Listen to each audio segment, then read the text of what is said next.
Chapter 1. Qingxi Village, Xiao Ze Heavendu Empire. Qingxi Village. Dawn light crept across the sky, and the village lay under a thin veil of morning mist. Crystals clung to the bark of the old gnarled tree by the entrance.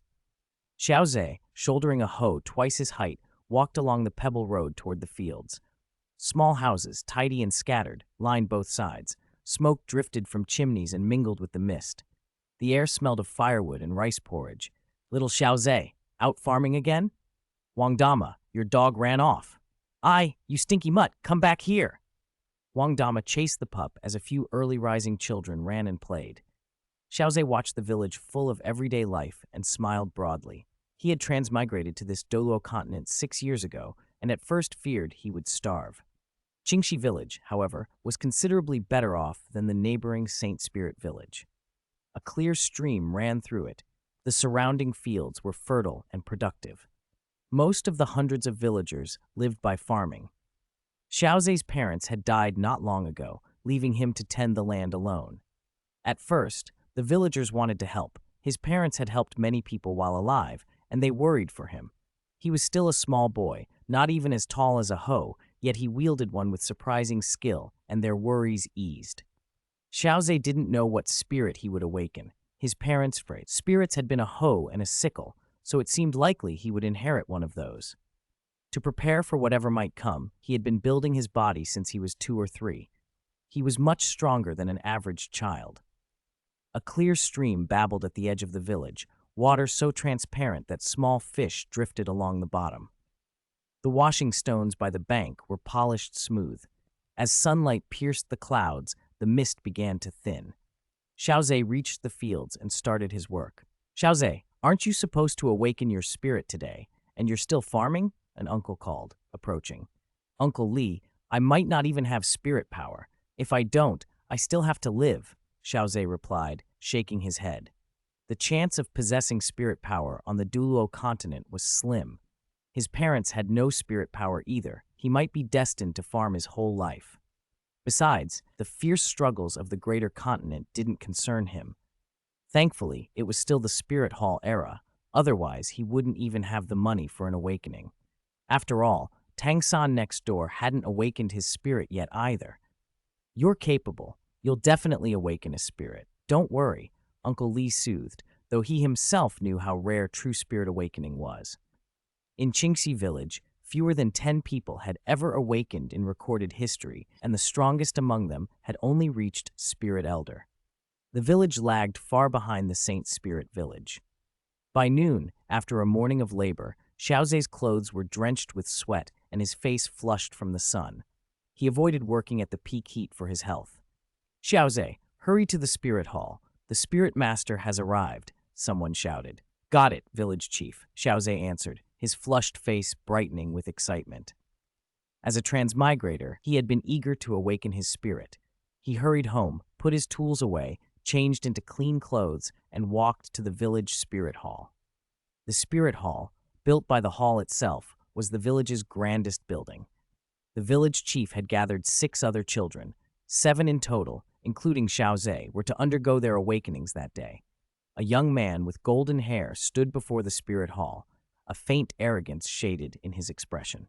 Su Yuntao looked over the 7 waiting children and his face softened.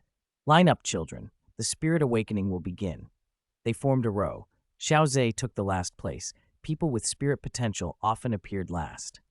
My name is Su Yuntao, a 26th rank spirit grandmaster. I will awaken your spirits. Do not be afraid, he announced. Xiao Ze's face brightened with surprise. Su Yuntao was the blind Douluo. Having his blessing, even for a weak spirit, offered some comfort. Su Yuntao took 6 black stones and a blue crystal ball from his bag. Don't be afraid, he said, and then gave a soft cry. Spirit possession. A green light flowed from Su Yuntao's body. His hair instantly turned gray and lengthened. Fur sprouted on his skin and his frame swelled. He looked formidable. His eyes shone emerald. His fingernails hardened into sharp claws, and 1 white and 1 yellow spirit ring shimmered faintly on him. Ah! The first 6 children flinched and tried to back away, but Su Yuntao stopped them. Xiao Ze startled too, then steadied himself and watched closely. One had to admit, Although the Douluo Continent was crude sometimes, this spirit system did feel game-like. Spirit abilities were like skills, spirit bones like equipment. It was oddly reassuring. This child, not afraid at all, like that blue-silver grass child, Su Yuntao murmured as he glanced at. Xiao Ze smiled slightly. Su Yuntao's reaction flickered into surprise. He cleared his throat and had the first child stand between the 6 black stones. Faint spirit power flowed into the stones, and a golden light appeared, wrapping the child. Particles of light drifted into the boy's body. A hoe manifested in his right hand. Spirit, hoe. Let's test the spirit power. Su Yuntao already suspected the result. Hoes rarely carried spirit power, but he tested anyway. The child put his hand on the blue crystal ball. Nothing happened. No spirit power. Live well, child. The child accepted it without much disappointment. With his parents alive, his family was not short of food. One by one, Su Yuntao tested the others. Spirit, blue-silver grass, no spirit power. Spirit sickle, no spirit power. Spirit hammer, no spirit power. These results were expected. For ordinary villagers, spirit awakening was still mostly a matter of luck. Child, it's your turn, Su Yuntao said, looking toward the last child, Xiao Ze, with a trace of anticipation. Okay. Xiao Ze walked slowly into the center of the black stones. Golden light rose to envelop him. Then, to everyone's surprise, the light darkened. It turned black? The golden light that had surrounded Xiao Ze went black. Even he didn't understand what was happening, but it felt right. Maybe he would gain spirit power. The black light scattered into tiny, starry flecks and flowed into him. A warm, pleasant feeling washed over him. His head cleared. His right palm tingled. Without thinking, Xiao Ze opened his hand. Nestled there was a lump of black soil. It was soil, plain, dark earth. What kind of spirit is this? Su Yuntao asked, stunned. He had seen many things, but never a soil spirit. Xiao Ze stared at the clump in his palm, bewildered. His spirit was black soil, or perhaps a black soil land spirit. He remembered enough from his past life to know what black soil meant. Rich, humus-heavy earth formed by dense grasslands and decayed vegetation, fertile and deep. If his spirit was a black soil land, that was absurd. Who had a land spirit? He'd spent his previous life farming in the northeast, and now, of all places, he'd got a farming spirit on the Douluo Continent. Xiao Ze felt numb, then forced himself to steady his thoughts. At least he might have spirit power. Child, what is your spirit? Su Yuntao asked again, curiosity overriding surprise. Farmland, Xiao Ze answered haltingly. Huh? Su Yuntao blinked. Say that again. Just farmland, for farming. You can get a spirit like that? Su Yuntao admitted he'd never heard of it before. Would that be a beast spirit or a tool spirit? Tool spirit, I guess. Xiao Ze sounded unsure. All right, let's test your spirit power. Xiao Ze took a deep breath and placed his hand on the blue crystal ball. Specks of light appeared. The sight made his heart lift. There was spirit power. No matter how little, it meant he could become a spirit master. The light grew brighter for a few seconds, then stopped. Not bad, Su Yuntao said. Innate spirit power, level 2, you can cultivate. A small sigh of relief escaped Su Yuntao. At least the boy he favored had spirit power. He offered, Child, do you want to join the spirit hall? Xiao Ze shook his head. No, spirit master. With this level, I won't go to the spirit hall. All right, then go to an academy and study hard. Maybe one day you'll become a powerful spirit master. Su Yuntao smiled encouragingly. Innate level 2 wasn't spectacular, but it was something. With enough luck, a student from a small village could still rise. They left the spirit awakening hall. The village chief hurried up. Sir, does he have spirit power? Yes, innate level 2, Su Yuntao replied, then ruffled Xiao Ze's hair. That's great. Xiao Ze, your family is finally going to have a spirit master.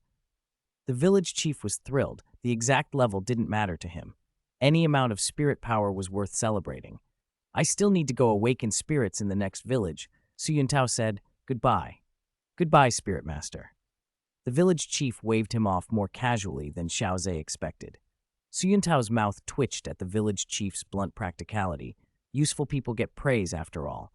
He shook his head and continued on his rounds. Xiao Ze, our village still has a few work-study slots. Go to Notting Academy in 2 months, the village chief told him. Okay, village chief. Grandpa, what about my family's land? Don't worry, the land is still yours. For now, it'll be farmed by another family, but I'll make sure you still get 40% of the spirit coins, the village chief said. Thank you, village chief. You rascal, the chief muttered, rubbing the boy's head. He wondered if Qingxi village might one day be renamed because of him. Back home, Xiao Ze turned the black soil over in his hand, confused. What was the use of such a spirit? Could he summon land to bury people? At least he had spirit power. He'd learn more as he cultivated. He had 2 months before the academy. He shouldn't waste them. But he didn't have a cultivation method like Tang San's from his past life. How should he practice? After thinking, one memory surfaced, a book called the Shenong Materia Medica. It was a classic text of traditional medicine, the Benjing, and in his previous life, he'd been fascinated by it. He'd once used a program called DeepSeek to convert the Materia Medica into a kind of cultivation method. Could that possibly work here? It seemed worth a try. The manual said that to cultivate the Shenong method, you should choose a quiet spot full of vegetation, a mountain stream, a medicinal herb garden, somewhere you could perceive the elemental power of heaven and earth. If it worked, the method could be very compatible with his land spirit. Spirit masters needed simulated training grounds, and what better ground for a black soil land spirit than actual farmland? Xiao Ze walked to the upper reaches of the village stream. Close to the forest, the air was fresh and few people came here. Wildlife peered out from the woods. Douluo Continent had plenty of spirit beasts, but ordinary animals still lived here too. Across the stream, a wide band of fields waved with golden wheat. It was peaceful. He sat cross-legged on the grass beside the gurgling water, relaxed each muscle, kept his back straight, chin slightly tucked, and closed his eyes. Pressing his tongue to his palate, he breathed evenly and let go of distracting thoughts, letting his mind still until it felt part of the landscape, the breeze in the leaves, the insect calls, the murmur of the stream. The scent of green grass and the earthy aroma of wheat filled his nose. He settled into the practice and began to recite the guiding verses DeepSeek had generated from the Materia Medica. Part meditation, part invocation. All herbs are sentient, filled with spiritual energy. My heart yearns for the Tao. I perceive their essence. He spoke slowly, feeling the cadence. Medicinal qi flows into the body, nourishing the dantian. The circulation completes, qi and blood move in harmony. Heaven and earth's myriad herbs share in my root. Spiritual power unites, all methods lead to the divine. He kept his breathing steady and continued, letting the rhythm of words and breath draw him into a focused state. If the method worked, the next 2 months might be the start of something unexpectedly useful. Whether it was farming or spirit cultivation, he would not waste the time. Chapter 3.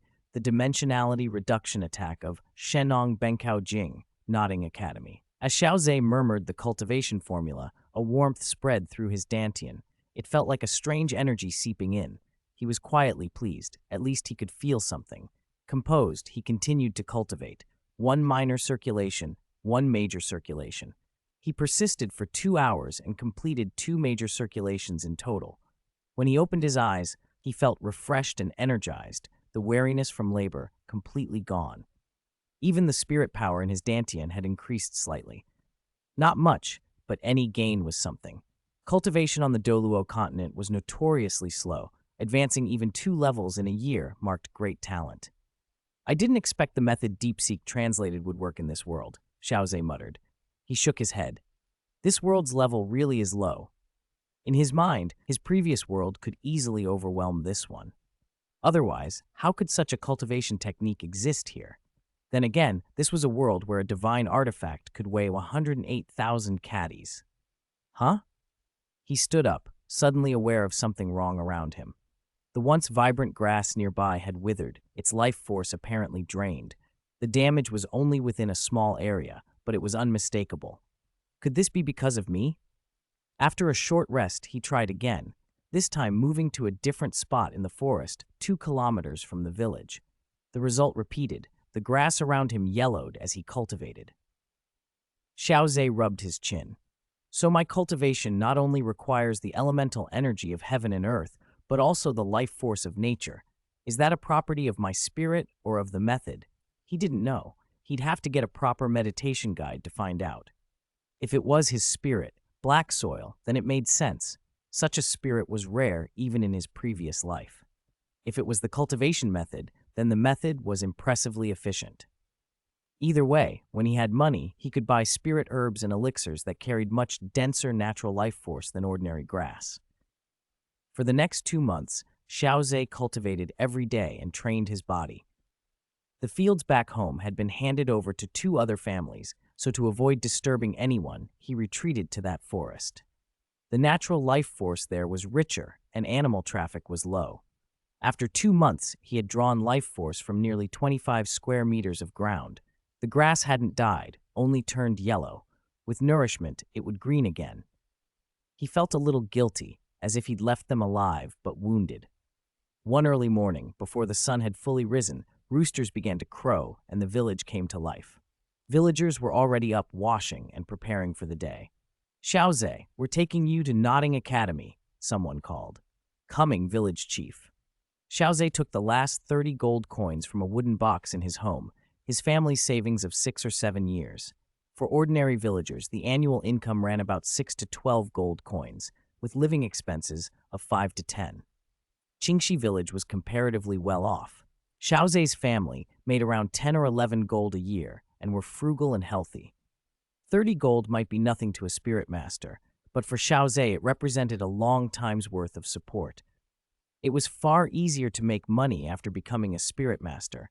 Tong San in the original tale earned 10 bronze coins a day at Nodding Academy, about 3 gold a month, which was a year's income for many. The village chief had arranged a carriage to take him to Nuoding City. As the carriage rolled away, the villagers came out to see him off. "Xiao Ze, study hard at Nodding Academy," they shouted. "Remember to come back and visit. Xiao Ze, you must become a spirit master." Xiao Ze smiled. Qingxi village felt like one big family. "If you can continue when you turn 12, aim for Intermediate Spirit Master Academy. If you can't, come back," the village chief added. He knew all too well that having a level 2 innate spirit didn't guarantee a bright future, but he'd imparted everything he could to Xiao Ze. The old man wasn't a spirit master, but he'd taught what he knew, and Xiao Ze had listened carefully. Even though he was a transmigrator and remembered much of the original plot, the world still had gaps. Many species of spirit beasts and the nuances of determining their age and strength weren't fully detailed anywhere. That knowledge had to be learned here, and for someone who had spent 20 years studying in his previous life, learning a new system was only a small hurdle. In any case, people from Blue Star, those like him who came from the other world, tended to be top students wherever they went. They reached Nuoding City around noon. It wasn't large, but as a border city of the Heaven Do Empire, the inspections were strict. Nodding Junior Spirit Master Academy sat on the western side of the city. After sampling some local specialties, Xiao Ze and the village chief arrived at the academy and found the familiar scene. A student producing hidden weapons with his right hand, almost throwing them, only to be stopped by an older man. "All right, stop." A thin man in his 40s or 50s walked over, his face looking wan and a little world-weary, the notorious Yu Xiaogong. Xiao Ze had heard of him. Yu Xiaogong liked to say there were no useless spirits, only useless spirit masters, and for him that had become bitterly true. He had awakened a beast spirit that was rare in 10,000 years, one with traces of the Golden Saint Dragon bloodline. If the connection had been complete, it would have been awe-inspiring, yet his own cultivation stagnated below innate level 1. He burned through spiritual herbs and elixirs trying to break through, but progress never came. Many considered him a failure. He had even been accused of stealing research from Spirit Hall and passing it off as his own. Talent and fame hadn't followed him. "You're here to study at Nodding Academy as well?" Yu Xiaogong called, directing the question at Xiao Ze as the carriage doors closed. Chapter 4, Xiao Wu and Down Syndrome. Hearing that, Xiao Ze looked over. It was Yu Xiaogong's voice. "Village chief, I'm going." Xiao Ze, study hard," the village chief said, rubbing the boy's head. Xiao Ze walked up to Yu Xiaogong and handed him his work-study registration. When Yu saw Xiao Ze's innate level 2 spirit power, a look of disdain flitted across his face. Xiao Ze's mouth twitched. "You, with only innate level 0.5, have the nerve to look down on me. How presumptuous." He didn't bother to argue. He was here to learn, not to make enemies. He had no ties to Yu Xiaogang or the others. He didn't like Tang San, but he couldn't do anything about him for now. His priority was to cultivate to level 10 and get his first spirit ring, and to figure out what use his black soil spirit had. "All right, follow me," Yu Xiaogang said. "That's the headmaster's office. You can go straight to him," Yu added, pointing toward a respectable-looking house. Xiao Ze nodded and walked in. The headmaster's office was simple, a large desk and a bookshelf. An old man with just a trace of gray in his hair sat behind the desk, but he looked vigorous rather than frail. "Child," the headmaster greeted. "Headmaster, I'm the new work-study student. Here's my information." Xiao Ze handed over the paper. "Oh, let me see." The headmaster took the sheet with a pleased smile. He liked polite, respectful youngsters. Spirit, black soil, innate level 2 spirit power. The headmaster blinked in surprise. "What does your spirit do?" "It's black soil." Xiao Ze casually formed the black soil spirit in his right hand. The headmaster watched, puzzled. "Do you know what your spirit's purpose is?" the headmaster asked. "Not really," Xiao Ze admitted. "Don't worry, many spirits only reveal their true function after you get a spirit ring." The headmaster patted Xiao Ze's head. "I understand. I'll work hard." "Good child. Go to dorm 7. Outside, Xiao Ze saw Tang San kneeling before Yu Xiaogang, acknowledging him as his teacher. The headmaster frowned. "Yu Xiaogang, what are you doing here? Bullying children again?" "No, headmaster. I'm taking on a disciple." Yu Xiaogang smiled broadly. He'd just taken in a genius, full innate spirit power and twin spirits in his words, and he was eager to boast. "I'm the strongest theoretical grandmaster on Douluo Continent." The headmaster was stunned. "You're only a level 29 spirit master?" Yu's expression stiffened. He hated being reminded of his spirit power. Tang San looked a little bewildered too. His teacher was only a spirit grandmaster, and an old one at that. Xiao Ze couldn't imagine why Tang Hao would let his son attach to Yu Xiaogang. Perhaps Tang Hao had his own reasons, some calculation. That was their business, not his. Xiao Ze just wanted to focus on himself. "Suit yourself," the headmaster muttered, giving Tang San a long, puzzled look. Why would a perfectly fine child go blind and end up with Yu Xiaogang as his teacher? Unbelievable. "All right, come with me to dorm 7, the headmaster said, and Tang San followed Yu without hesitation. As a member of the Tang sect, Tang San treated the teacher-disciple bond very seriously. He could only hope this teacher would prove useful. The headmaster led Tang San and Xiao Ze to dorm 7. The moment the door opened, a leg shot out. The headmaster casually caught it and pushed it aside. "Wang Sheng, what are you doing?" "Headmaster, I'm sorry, headmaster. I thought." Wang Sheng lowered his head and stammered. "You wouldn't still be messing with the new students, would you?" "No, of course not." Wang Sheng, who feared the headmaster more than anyone, quickly shook his head. "Good. These two are new students, moved to an empty bed." The work-study dorm was roomy and plainly furnished. It housed several students but was comfortable enough. "I'm Wang Sheng. I'm temporarily in charge of dorm 7, he announced. "Xiao Ze answered. "My name is Tang San," Tang San added, eyeing Xiao Ze carefully. Something steady and steadfast about him caught his attention. Xiao Ze ignored the scrutiny and went straight to his bed by the window to unpack. "Is this dorm 7? A clear, bright voice asked. Xiao Ze looked up. A delicate, pretty girl stood there, a long scorpion braid trailing down her back and a pair of large, watery eyes shining in her face. She held an Asura sword sheath by her side. "My name is Xiao Wu, the Wu from dancing," she introduced cheerfully. Everyone's expressions brightened at the sight of such a cute girl. Xiao Ze, however, felt no interest. For one, Tang Hao was nearby. Getting close to Xiao Wu could be dangerous. For another, he wasn't taken with tiny, adorable types. He preferred strong, imposing figures. And third, Xiao Wu's spirit attributes were extraordinarily tempting. Paragon golden body and teleportation were exceptional spirit abilities. He wanted them, very much, but that was a thought to be shelved for later. In the shadows, a middle-aged man in tattered clothes with a scruffy beard watched Xiao Wu with bulging eyes. He breathed hard, almost panting. It was a classic Tang Hao reaction. "It's a transformed 100,000-year spirit beast," he muttered, excitement barely contained. "And it's a rabbit. What luck. Too bad my spirit rings are full. If I could, I'd leave one of my rings to Little San." With a 100,000-year ring and that spirit bone, little San would have a real chance against Spirit Hall. After a while, Tang Hao fell quiet again and took a casual sip from his wine. A trickle ran down the corner of his mouth. Xiao Wu and Tang San, after a brief scuffle, asserted themselves. Xiao Wu easily put Wang Sheng back in his place and declared herself boss of Dorm 7. She came up to Xiao Ze with a smile. "From now on, I'm the boss of Dorm 7. What's your name?" "Xiao Ze," he replied. Chapter 5, Jinsui Village, a perfect place for cultivation, an unexpected cave. "Yes, headmaster." Xiao Ze nodded and kept tidying his bed. Xiao Wu thought he was a little odd, simple-minded perhaps, but she didn't make an issue of it and went back to chatting with the others. Having finished, Xiao Ze went straight to the headmaster's office. "Xiao Ze, is something the matter?" the headmaster asked. He had met 3 work-study students that morning.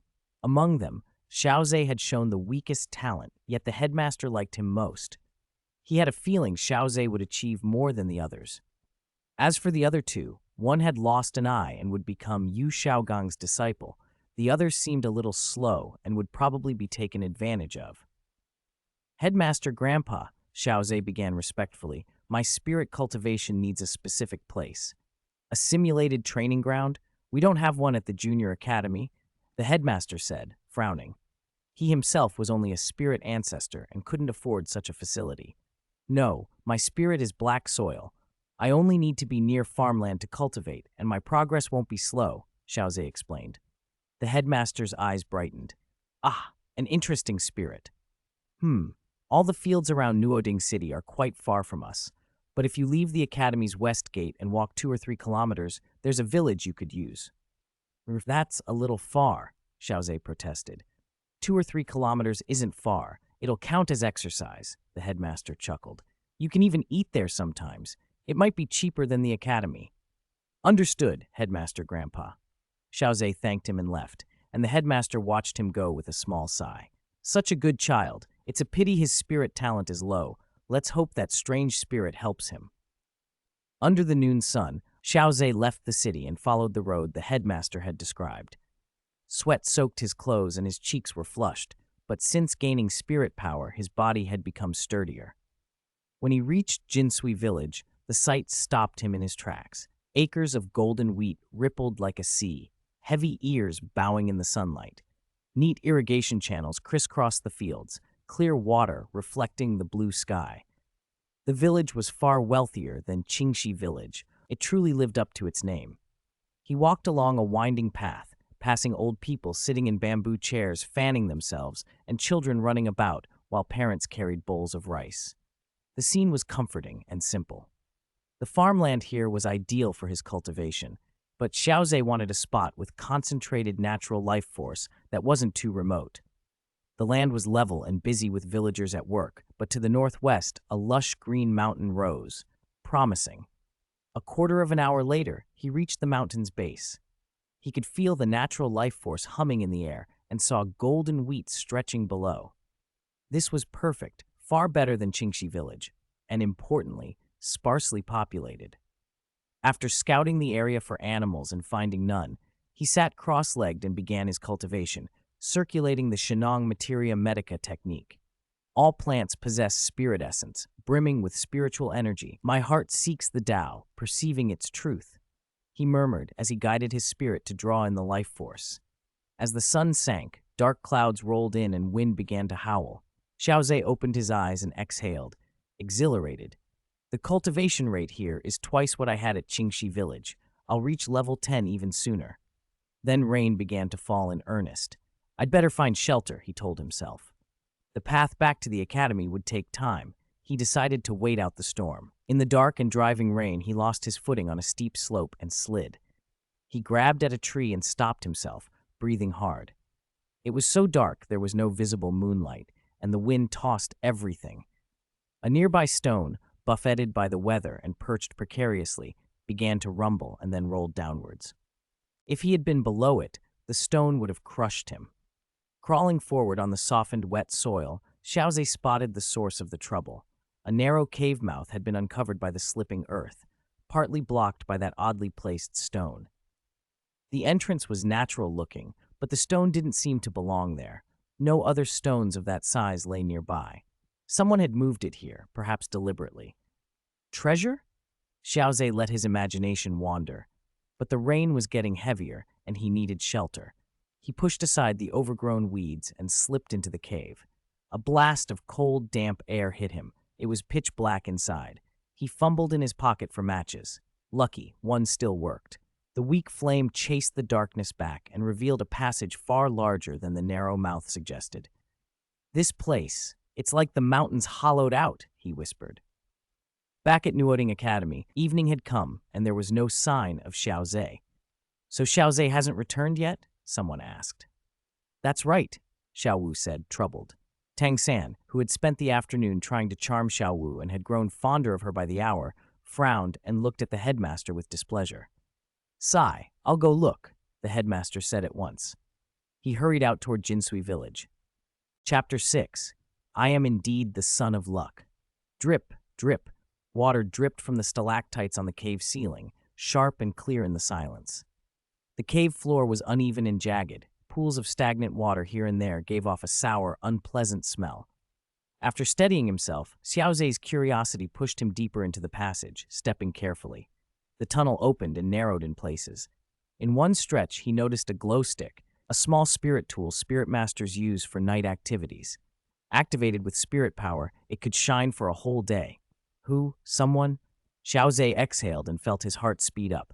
He tightened his grip on the glow stick and poured spirit power into it. Nothing happened. It was completely spent. He sighed and pressed on toward the cave's darker depths. As he stepped forward, a creak echoed, and he froze. He lowered his head and his pupils shrank. Bones. Human bones. They were dry and brittle, the unmistakable light, porous look of old bones. Outside, there hadn't been any animals. No creature would wander this far in.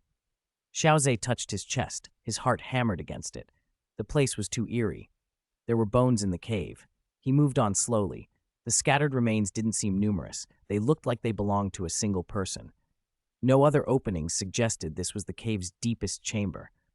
Who? Someone died in here. But why? Xiao Ze murmured, confused. Then a foul odor reached him. He followed it and found a skull. Heart pounding, he knelt and looked closer. A black, viscous liquid stained the ground. Blood, he guessed. Maybe this person had been badly wounded, tried to hide, and died from those injuries. He searched, hoping for something useful. 15 minutes later, he found the right hand among the bones. On the hand was a ring, faintly glowing with delicate patterns.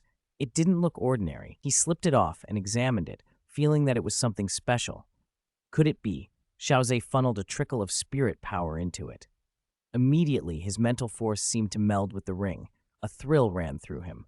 It really is a storage spirit tool. The one who died was a spirit master, he breathed. I am the child of fortune, Xiao Ze grinned to himself. Always some reward for coming into a cave. What else could this be? He probed the spirit tool. It wasn't large, about 5 cubic meters inside, but packed with items. Thousands of gold coins, several spirit herbs and medicines he didn't recognize, and in a corner, a white folded piece of paper. Everything else had rotted. He took the usable items and tossed the spoiled goods aside. It seems this spirit master was mortally wounded. He didn't even have time to eat. What a pity, Xiao Ze murmured. He unfolded the white paper and read by the faint glow. His expression shifted as he studied it. A map, a treasure map. Does the Douluo Continent have hidden treasures too? He wondered, a little bewildered. The map showed a place he didn't recognize. He decided he'd look into it later. With nothing more to take, he left the cave. The hall was a great find, a perfect cultivation spot and a precious storage spirit tool. Outside, the rain had slackened. He hurried back to Golden Harvest Village. At the village, he saw the familiar figure of his principal standing with his hands clasped behind his back. Xiao Ze slipped the ring into his pocket. Grandpa Principal, he greeted. Xiao Ze, you rascal, you're all right. The principal came over, relieved. Where were you? You got soaked. Sorry, Grandpa Principal. I was sheltering from the rain. Xiao Ze lied, keeping the ring close. It's good you're fine. The principal ruffled his hair. Go wash up. You're sopping. Okay. Xiao Ze felt a warmth at the small kindness and a flicker of guilt, brief and easy to suppress. He had only known the principal a day, but the old man was kind. Still, the storage tool was too important to risk revealing. Back at Notting Academy, Xiao Ze cleaned up and headed to Dorm 7. Before he could settle, Xiao Wu and Tang San appeared in his face. "Where did you go? You came back so late," Xiao Wu scolded, brow creased. "I went to cultivate, but it started raining, so I took shelter," Xiao Ze muttered, fed up. "You should tell me when you go out. You made the principal worry," Xiao Wu said, clenching her small fists. "Got it," he said, and flopped onto his bed, not wanting to argue with the hot-headed rabbit. Xiao Wu was outraged that he was ignoring her. "Damn it!" she shouted. Tang San, mildly annoyed, sided with getting back to sleep. Sleeping next to Xiao Wu was more important. Xiao Ze replied and shut his eyes. A month passed. Xiao Ze gathered the spirit herbs and medicines from the storage tool and went to the principal's office. "Haha, Xiao Ze, what brings you here?" the principal greeted him with a smile. Over the past month, he had grown fond of Xiao Ze. The boy was diligent, polite, and seemed mature beyond his years. Few at the school disliked him, and even nobles avoided picking on him. "Grandpa Principal, I found these herbs and medicines, but I don't recognize them," Xiao Ze said, handing them over. "Oh, you've had some luck," the principal said, interested. He examined the items. "They are spirit herbs and medicines, though their quality is only average. Perhaps they've been affected by time or moisture, so their medicinal potency is reduced. Still, for you, they're excellent resources." The principal smiled warmly and began to identify them. He picked up a pale purple herb. "This is Yumalan. Taken correctly, it induces a deep meditative state and is extremely effective for cultivating mental force and spirit power. And this is Flame Crystal Ginseng. It contains fire element energy, ideal for fire attribute spirit masters. Other spirit masters can use it to temper their physiques." He went on through all 5 herbs and medicines, recognizing each one. Xiao Ze listened, pleased. All 5 were useful to him. "Xiao Ze, go and cultivate well," the principal advised, still smiling. Time flew like a white horse. Xiao Ze was now 9, and just a few days ago his spirit power had reached level 10. His innate talent had never been good. Indeed, it was very poor. Otherwise, he wouldn't have started with only innate level 2 spirit power. Yet relying on the Shenong Materia Medica and a steady diet of spiritual herbs and medicines, he had pushed his spirit power up 8 levels in 3 years. Nearly 3 levels a year. That progress rivaled a genius with full innate spirit power, at least comparable to someone with innate level 9. It was proof of the strength of the Shenong Materia Medica, especially when combined with spiritual herbs and medicines. Xiao Ze had experimented with other meditation methods, but they hadn't absorbed the power of natural life. The gains he'd made came from the Shenong Materia Medica itself. He also discovered it was an all-purpose cultivation method. After absorbing the power of natural life, he could use it not only to cultivate spirit power, but to nourish his body and mind. As a result, his physique had surpassed that of a normal spirit scholar. He might even be able to absorb an overlimit spirit ring, certainly rings older than 500 years, possibly much older. He would soon understand the nature of his black soil spirit. Tang San and Xiao Wu's relationship had grown even closer over these 3 years, but that had nothing to do with Xiao Ze. With backing from that spirit master, Xiao Ze hadn't needed to earn money these past few years. He simply couldn't spend it all. That left him plenty of time to cultivate. Xiao Ze arrived at the headmaster's office. "Xiao Ze, you reached level 10? The headmaster asked. He hadn't aged in the last 3 years. In fact, he'd advanced to Spirit King, showing he still had considerable potential. "Yes, headmaster. I reached level 10 not long ago." The headmaster laughed, patting Xiao Ze on the shoulder. "I knew you could do it." If you didn't know Xiao Ze, you might think something was off. His advancement from innate level 2 had been insanely fast. Other kids with similar innate power were still stuck at levels 3 or 4. But Xiao Ze was the most diligent child the headmaster had ever seen. Aside from eating and sleeping, he cultivated every day. "Come on," the headmaster said. "I'll take you to get your spirit ring." Xiao Ze cultivated out of necessity. In this world, without true strength, one could not survive. One careless mistake and you could die. Spirit masters killing ordinary people didn't get arrested. The nobles were even more unrestrained. Xiao Ze didn't nurse grand dreams of defeating Tang San or saving Spirit Hall. Without power, those dreams were nothing but fantasies. Any dream only becomes real when you have the power to make it so. Yu Xiaogong watched their backs as they left. The headmaster and Xiao Ze aren't going to get a spirit ring, are they? Innate level 2. He can't have cultivated that fast. Impossible, he muttered, shaking his head. He planned to keep watching his guinea pig. He was nearly level 20 and would soon be able to get a spirit ring himself. The headmaster and Xiao Ze were headed to the soul hunting forest. The soul hunting forest was a spirit beast reserve under the Heaven Do Empire, designated to supply spirit rings to junior spirit masters. Though nominally under the empire, it was actually controlled by Spirit Hall. The spirit beasts inside weren't very powerful, making the forest suitable for acquiring 100 and 1,000-year spirit rings. Xiao Ze remembered how Yu Xiaogang and Tang San had nearly been torn apart the first time they hunted in the soul hunting forest. If Tang San hadn't been strong enough, Tang Hao might have stepped in. That incident proved Yu Xiaogang was useless in a fight, but with the headmaster, Xiao Ze felt very safe. "What type of spirit beast do you want, and how old?" the headmaster asked as they walked. "The soul hunting forest isn't like the Stardew Great Forest," he added. "There aren't many varieties inside. If you want something too rare, we might not find it." Xiao Ze thought for a moment. He'd already decided. His first choice was a plant-type spirit beast with the life attribute. Black soil. He still couldn't imagine what kind of spirit ability it would have, so his first soul skill would have to be an experiment to determine black soil's nature.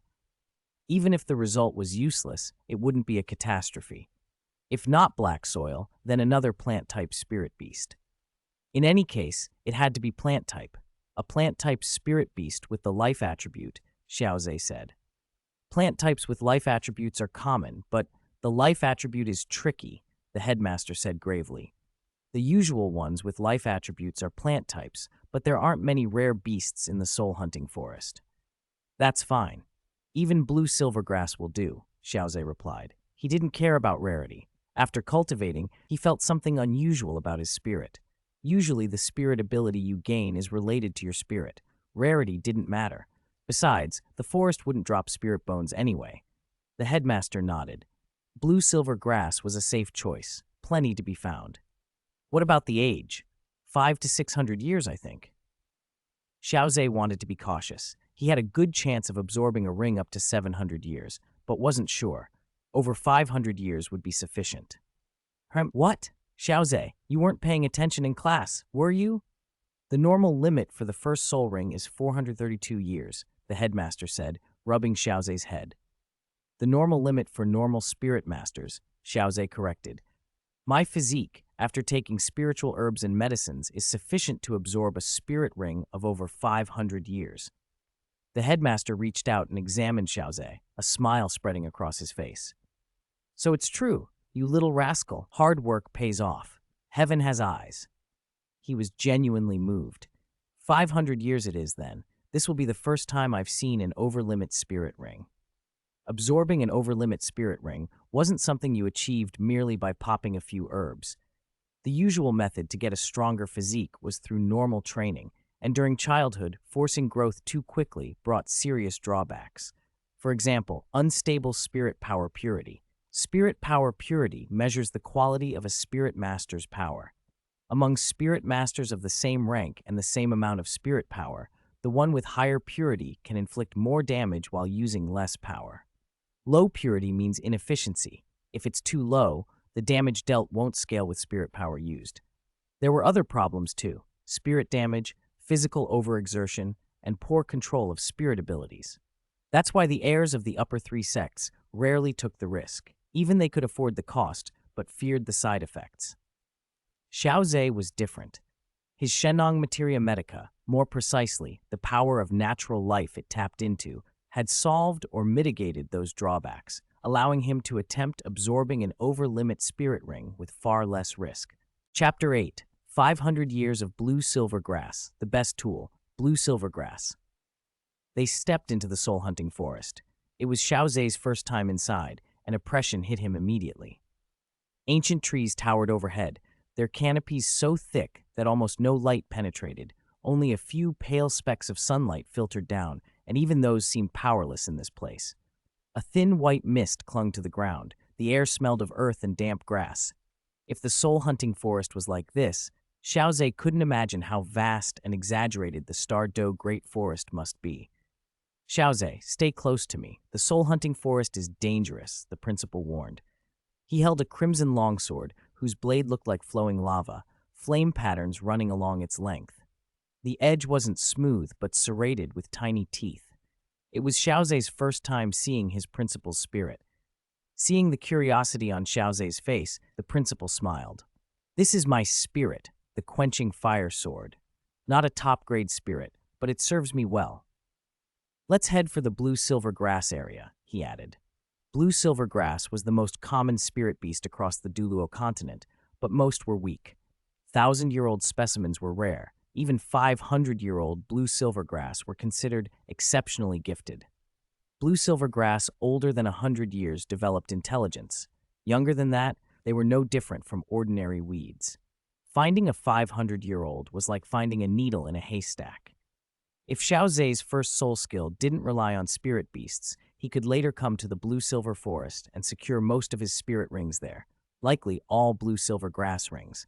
Squeak! Squeak! A crimson fox with 3 tails appeared before them. Its tail tips burning, eyes amber, a golden flame pattern on its forehead.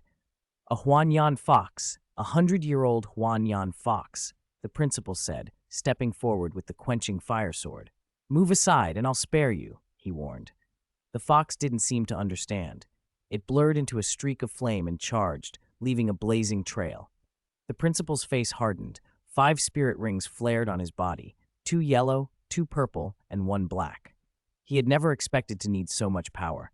Originally, he'd been content with a casual 1,000-year spirit ring for his 5th soul skill. But Xiao Ze had refused that, and the principal had indulged him. He might not be the most talented, but if he ever found immortal herbs, he could still become a titled Douluo. Over the 3 years he'd cared for Xiao Ze, he'd treated him like family. He swung the quenching fire sword in a wide arc, and a long blade of fire descended. The Huanyan fox's tails coiled into a ring of fire to block it, but a 100-year spirit beast was no match for a spirit king's flames. The fox was struck and sent tumbling, its body catching fire. Fear in its eyes, it fled. Don't kill spirit beasts indiscriminately if you don't need spirit rings, the principal lectured once the danger had passed. Spirit bones and rings depend on luck. The number of spirit masters will only grow, and each one needs many spirit beasts. If humans overhunt, spirit beasts could be nearly extinct in tens of thousands of years. Then spirit masters may fade too. Xiao Ze nodded. It was true. By Douluo Dalu 4, the fiercest beasts would be almost gone, and spirit beasts would be scarce. Huo Yuhao's spirit soul idea might have been well-intentioned, but it underestimated human greed. Even if spirit souls could be created, humans would still fight for spirit bones. If given the chance, Xiao Ze thought he'd research a fairer system, perhaps call it a life contract. If spirit souls could be manufactured, spirit bones might be simpler to develop as well. They pressed on. Along the way, they encountered more than a dozen spirit beasts, but none suited Xiao Ze. Then the principal stopped and pointed with a smile. Found it, blue-silver grass. Blue blades of grass swayed along the forest floor. Xiao Ze touched one. It was young, less than 100 years old, no different from a weed. They moved deeper and soon came upon a dense patch. The air here felt unusually fresh. That one is 500 years old, the principal said, stepping forward to pull it. Vines burst from the ground and wrapped around his ankle, but he shrugged them off and cut them with a single slash. Among tens of thousands of blue-silver grass, there wasn't a single 1,000-year-old, and only a few were 100 years old, making Ah Yin's existence all the more extraordinary. The grass seemed to sense the principal's ruthlessness and curled its leaves, but it couldn't escape. He brought the 500-year-old clump before Xiao Ze. Xiao Ze, absorb it, he said. Xiao Ze produced a simple small dagger and pierced the blue-silver grass. A yellow spirit ring floated into the air. He sat cross-legged, face bright with excitement, and began to circulate the Shenong 100 Herb scripture. Using his spirit power, he guided the ring slowly toward himself and absorbed it. This child, it seems he truly has his own destiny, the principal mused, watching. He could tell from the way Xiao Ze cultivated that his method wasn't an ordinary meditation technique. His spirit power was increasing faster than normal. The principal stayed vigilant, quenching fire sword in hand, ensuring no spirit beasts interrupted. Time flowed on. At noon, shafts of intense sunlight spilled through the leaf gaps, and the blue-silver grass straightened its blades to drink in the light. Xiao Ze opened his eyes with a satisfied breath and a smile on his face. Congratulations. You've successfully absorbed an overlimit first spirit ring, the principal said. Thank you, Grandfather Principal, Xiao Ze replied, grateful.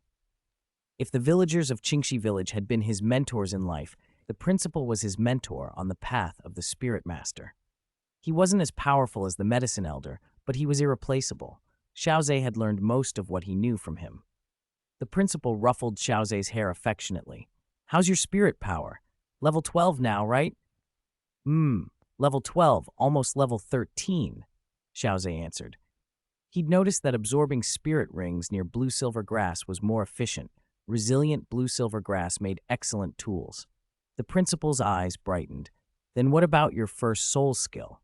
Chapter 9, Xiao Ze, about to start farming, the evil soul master?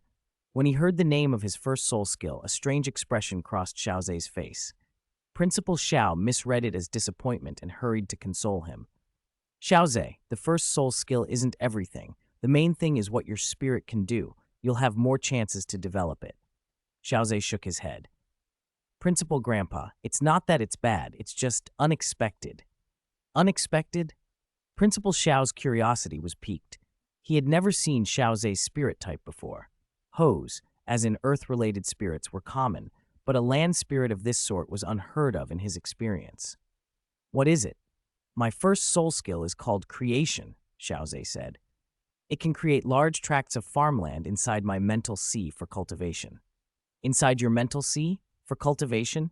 Principal Xiao understood the words separately, but together they sounded alarming. Xiao Ze, this is unusual. The mental sea is second only to the Dantian for a spirit master. If the mental sea is destroyed, a spirit master can suffer brain death. If your spirit can create farmland inside the mental sea, it's not ordinary. Xiao Ze nodded. He had been unsettled at the thought of farming inside his head too. Let's go back first. I'll buy some seeds and try it out. All right. Principal Xiao was intrigued as well. There might be only one land spirit of this kind in the world. They returned to Nuoding City and went to the Spirit Hall, a lavish dome-shaped building. At the entrance, the guards recognized Principal Xiao. Principal Xiao, bringing a student for spirit testing? Yes. This child has obtained his first spirit ring and needs to register. They were escorted inside to Grandmaster Matthew Nuo's chamber. Principal Xiao, Matthew greeted. Grandmaster Matthew Nuo? Principal Xiao replied. Hello, child. Matthew smiled at Xiao Ze. Come over here. Xiao Ze placed his hand on the crystal testing orb. A brilliant light flared, and the machine read out his level. 13 ranks, it declared. Matthew Nuo's eyes widened. What kind of spirit beast did you absorb to reach 13 ranks? It was only a blue-silver grass, Xiao Ze said simply. Matthew frowned. Then your first spirit ring must carry a high age limit. I still can't determine what your spirit is. He peered at the reading and then added quietly, I've never seen a land spirit like this. Please study it carefully, Grandpa Matthew Nuo, Xiao Ze requested. Good child. After Matthew recorded the result and the Spirit Hall issued the subsidy, Xiao Ze left.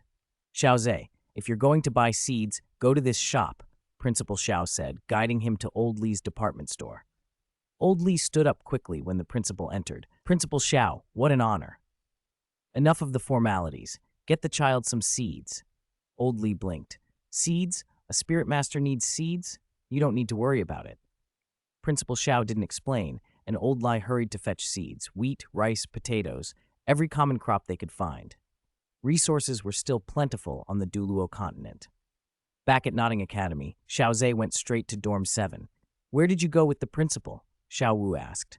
I went to obtain a spirit ring, Xiao Ze replied. What? 13 ranks? Tang San suddenly appeared, disbelief written all over his face. How, weren't you innate rank 2 spirit power? That's right, Xiao Ze answered casually. You went from innate rank 2 to this in 3 years? Tang San's voice brimmed with incredulity. With the mysterious heaven skill, Tang San only gained about 3 ranks a year. Xiao Ze's progress seemed unreal. Tang San wondered if Xiao Ze had some hidden advantage. He left abruptly, offended but suspicious. In the shadows, Tang Hao, Tang San's father, wasn't surprised. He had seen Xiao Ze's hard work, but he still considered Xiao Ze a weakling. A spirit master's path wasn't only about effort, it depended on the spirit itself. What use was a land spirit? Could it fight? Could it amplify power? In Tang Hao's eyes, it was no better than mere blue-silver grass. Word of Xiao Ze's new spirit ring spread. Yu Xiaogong looked at Tang San incredulously. You mean Xiao Ze already has a spirit ring? Yes. Is he really innate rank 2? Tang San asked, baffled. If Xiao Ze with innate rank 2 had the same demonstrated talent as someone with full innate abilities, then what did that make Tang San? Mediocre? Mixed blood? He couldn't accept it. Suddenly, an idea struck Yu Xiaogong. He straightened, eyes gleaming. He must be an evil spirit master. Evil spirit master? Tang San echoed. Not all spirit masters are righteous, Yu Xiaogong said. Some use forbidden methods to boost their spirit power, devouring, bloodshed, killing. Those are evil spirit masters. They usually cultivate spirit power very quickly. Yu Xiaogong's certainty grew. He looked at Tang San with determination. Maybe Xiao Ze goes out every day to practice forbidden techniques. Let's go expose him. Tang San agreed, righteous indignation at his face. Meanwhile, Xiao Ze sat quietly and looked out over the silver-blue expanse of his mental sea for the first time. So this is my mental sea, he murmured. He withdrew inward and activated his first soul skill. Choosing a stretch of space, he felt the mental sea respond as soil coalesced beneath his will. 9 plots of farmland formed, each patch of black, fertile earth. One large area equaled 9 small plots. With his 2 spirit rings, he could open a second large area. These fields haven't been tilled yet, he noted. It really is black soil. He hesitated. How did one hoe the ground inside a mental sea? Then he remembered. He was inside his own mind. Abundant here was mental force. Even though Xiao Ze's mental force wasn't the strongest, the Shenong Materia Medica he had taken had enhanced it beyond what many spirit masters in his realm could muster. It was comparable even to some mental-type spirit masters. A silver light flickered in Xiao Ze's eyes. From his mental force, he forged a hoe, its blade and shaft shaped from pure will. The tool hummed in his hand, and the soil yielded. Tilling inside the mental sea was far faster and more efficient than in the physical world. He worked methodically, the rows forming perfectly. Suddenly, a voice thundered from outside his meditation, sharp and accusing. Xiao Ze, you evil spirit master, come out here right now. Chapter 10. Yu Xiaogong, answer me. What's going on? What is that useless grandmaster doing? I'm not sure. Did he just say Xiao Ze is an evil spirit master? What's an evil spirit master? No idea. Maybe it means a wicked spirit master. Laughter rippled through the students. This is priceless. Xiao Ze, an evil spirit master? That's hilarious. Exactly. Xiao Ze's always helping everyone. If anything ever happens, he's the one who steps up. How could he be evil? Yu Xiaogong's face went livid. Tang San stared hard at those taunting Yu Xiaogong. Yu Xiaogong wasn't especially powerful, but he was still Tang San's teacher. What do you all know? How could Xiao Ze, someone with only level 2 innate spirit power, reach level 10 and get a spirit ring in just 3 years? That's impossible, he shouted. Wow, Xiao Ze became a spirit master, someone snickered. I kind of think what this useless grandmaster said makes sense. Another voice chimed in. I only have level 2 innate spirit power too, and I'm only level 4. Why can't it just be the result of Xiao Ze working hard? But innate spirit power is talent. Hard work can make up for talent. Don't you know that? The students split into 2 camps. One group suspected Xiao Ze of using some illicit method to boost his spirit power. The other defended him fiercely. Creak, the door to room 7 opened, and Xiao Ze stepped out. Xiao Ze, you evil spirit master, you finally come out, someone jeered. Xiao Ze frowned. Are you sick? Humph, tell us, what method did you use to hit level 10 in just 3 years? Greed glittered in Yu Xiaogong's eyes. If he could learn Xiao Ze's secret, maybe he could break through to level 30 himself. You're crazy, aren't you? You think I'm an evil spirit master? Isn't that the point? Tang San stepped forward. Tang San, Do I have any grudge against you? Xiao Ze looked puzzled. Was this suddenly a battle of righteousness versus evil? Xiao Wu stood behind Tang San, bewildered but silent. Tang San's face hardened with self-righteousness. I'm a righteous spirit master. I cannot tolerate an evil spirit master like you. Xiao Ze twitched the corner of his mouth. You talk a lot for someone who sings worse than he speaks. I think you Xiaogang, just want my secret, so you can claim it and break through to level 30. Xiao Ze had lived 2 lives. He could see through Yu Xiaogang's small schemes. The other man's greedy expression practically gave him away. You're spouting nonsense. How could I, Yu Xiaogang, a grandmaster of theory, be that kind of person? Yu Xiaogang snapped, trying to cover his exposed intentions. You're a waste. I have 10 core theories.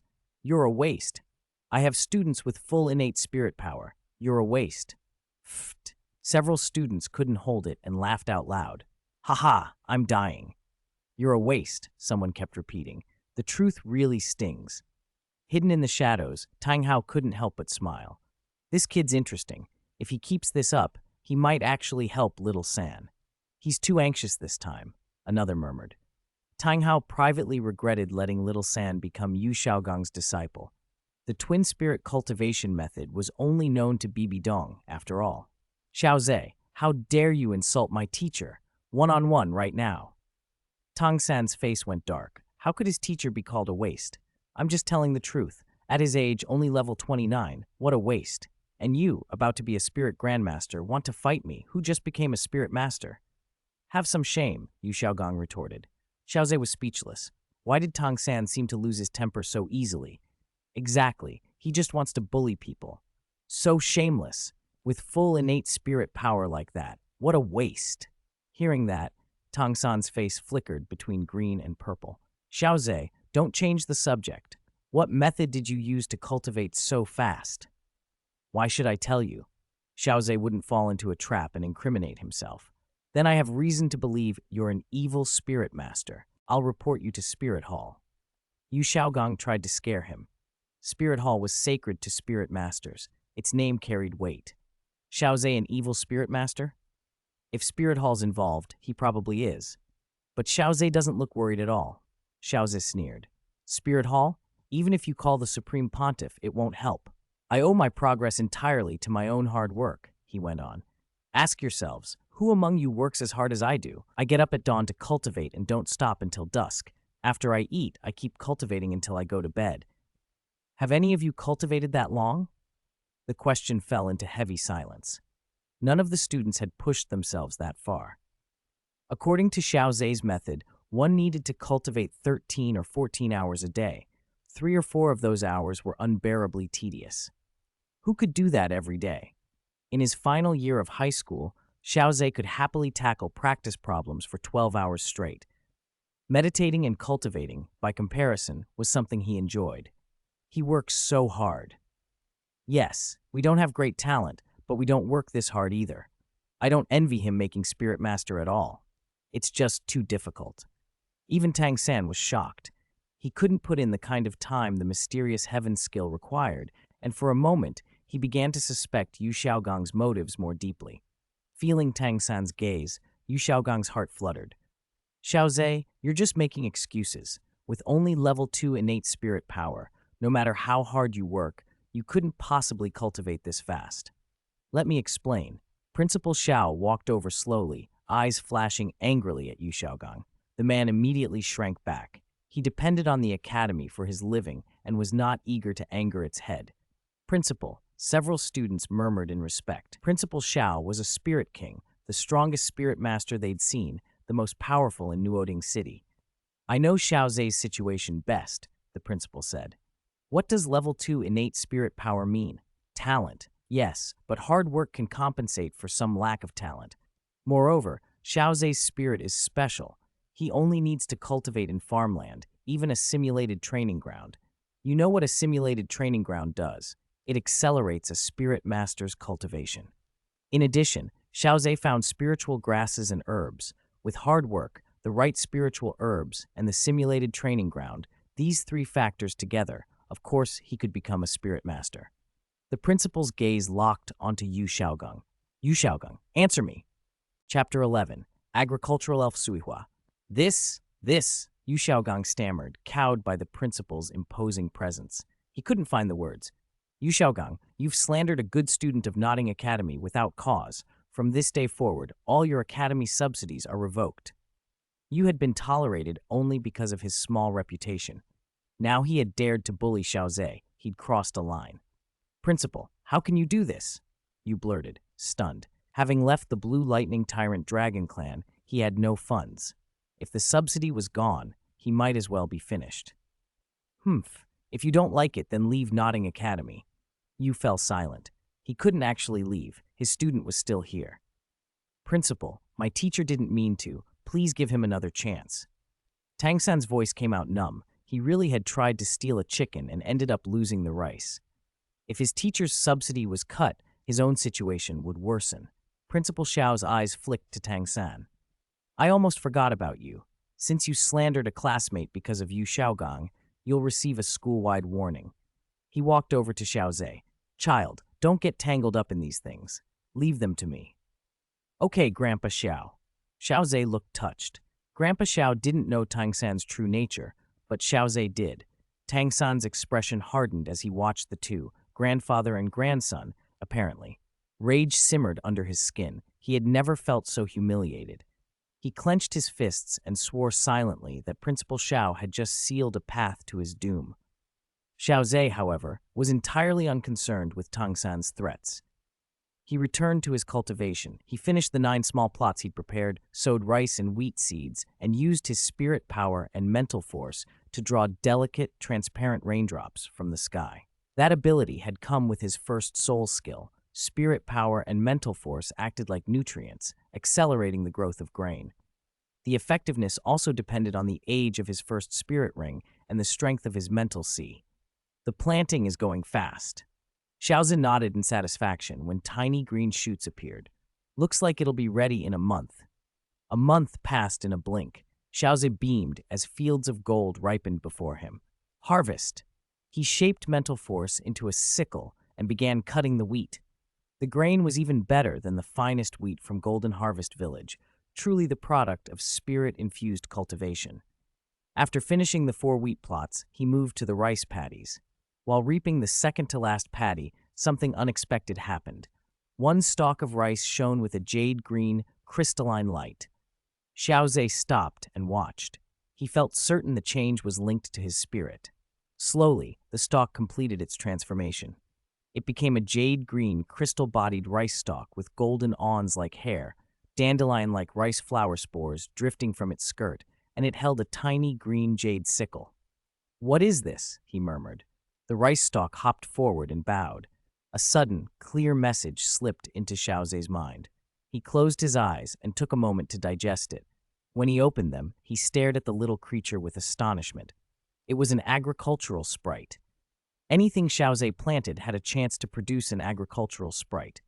These sprites were the living core of agricultural produce, comparable in importance to a blue-silver emperor. They shared his spirit power and could assist in battle. They could also help plant and harvest the corresponding crops. Agricultural sprites had a quality hierarchy: common, excellent, fine, epic, legendary, and mythical. Without a sprite, produce could only be common. Each quality level granted the sprite an additional skill. Raising a sprite's quality required energy, spirit rings, spirit bones, spirit herbs, medicinal herbs, immortal herbs, and the like all worked. You can't speak yet, Xiao Ze said softly. From now on, you'll be called Suihua. The sprite couldn't speak but understood, nodding once. Go and plant, Xiao Ze told her. Suihua took to working in Xiao Ze's mental sea without complaint, tirelessly tending the rice. She could even use her own spirit power and mental force to nourish the grain. Xiao Ze felt a lightness at not having to do every task himself. There were limits, though. The number of agricultural sprites he could have depended on the age factor of his first spirit ring and his own cultivation rank. 100-year spirit ring had a factor of 2. A spirit master had a factor of 2, so Xiao Ze could have 4 agricultural sprites for now. 1,000-year ring and spirit grandmaster rank would each add a factor of 3, allowing up to 20 sprites if everything were upgraded.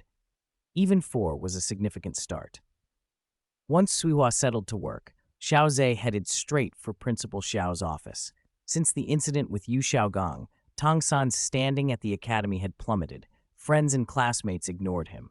If not for Xiao Wu, he would probably have left. Xiao Ze, did your crops come in? Principal Xiao asked, excited. Yes, Grandpa Xiao, look. Xiao Ze held a handful of wheat in one hand and rice in the other. Principal Xiao examined them closely, surprised. These are even better than the grain from Golden Harvest Village. Their wheat is already top tier in the Heaven Do Empire. Yours, this is beyond expectation. Is that so, Grandpa Xiao? Xiao Ze asked quietly. Principal Xiao peered more intently at the grain. Wait a moment. He blinked as if a thought had clicked into place. So that's it.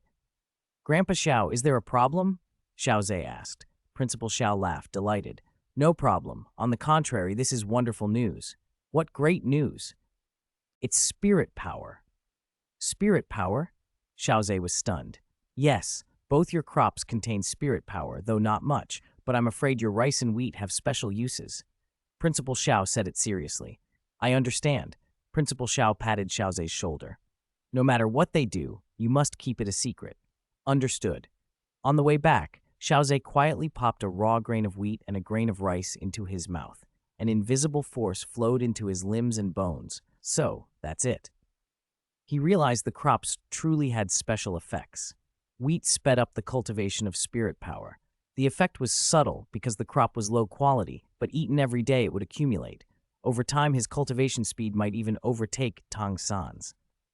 Rice nourished qi and blood, which translated into increased physical strength and the capacity to obtain a spirit ring with a higher cultivation age.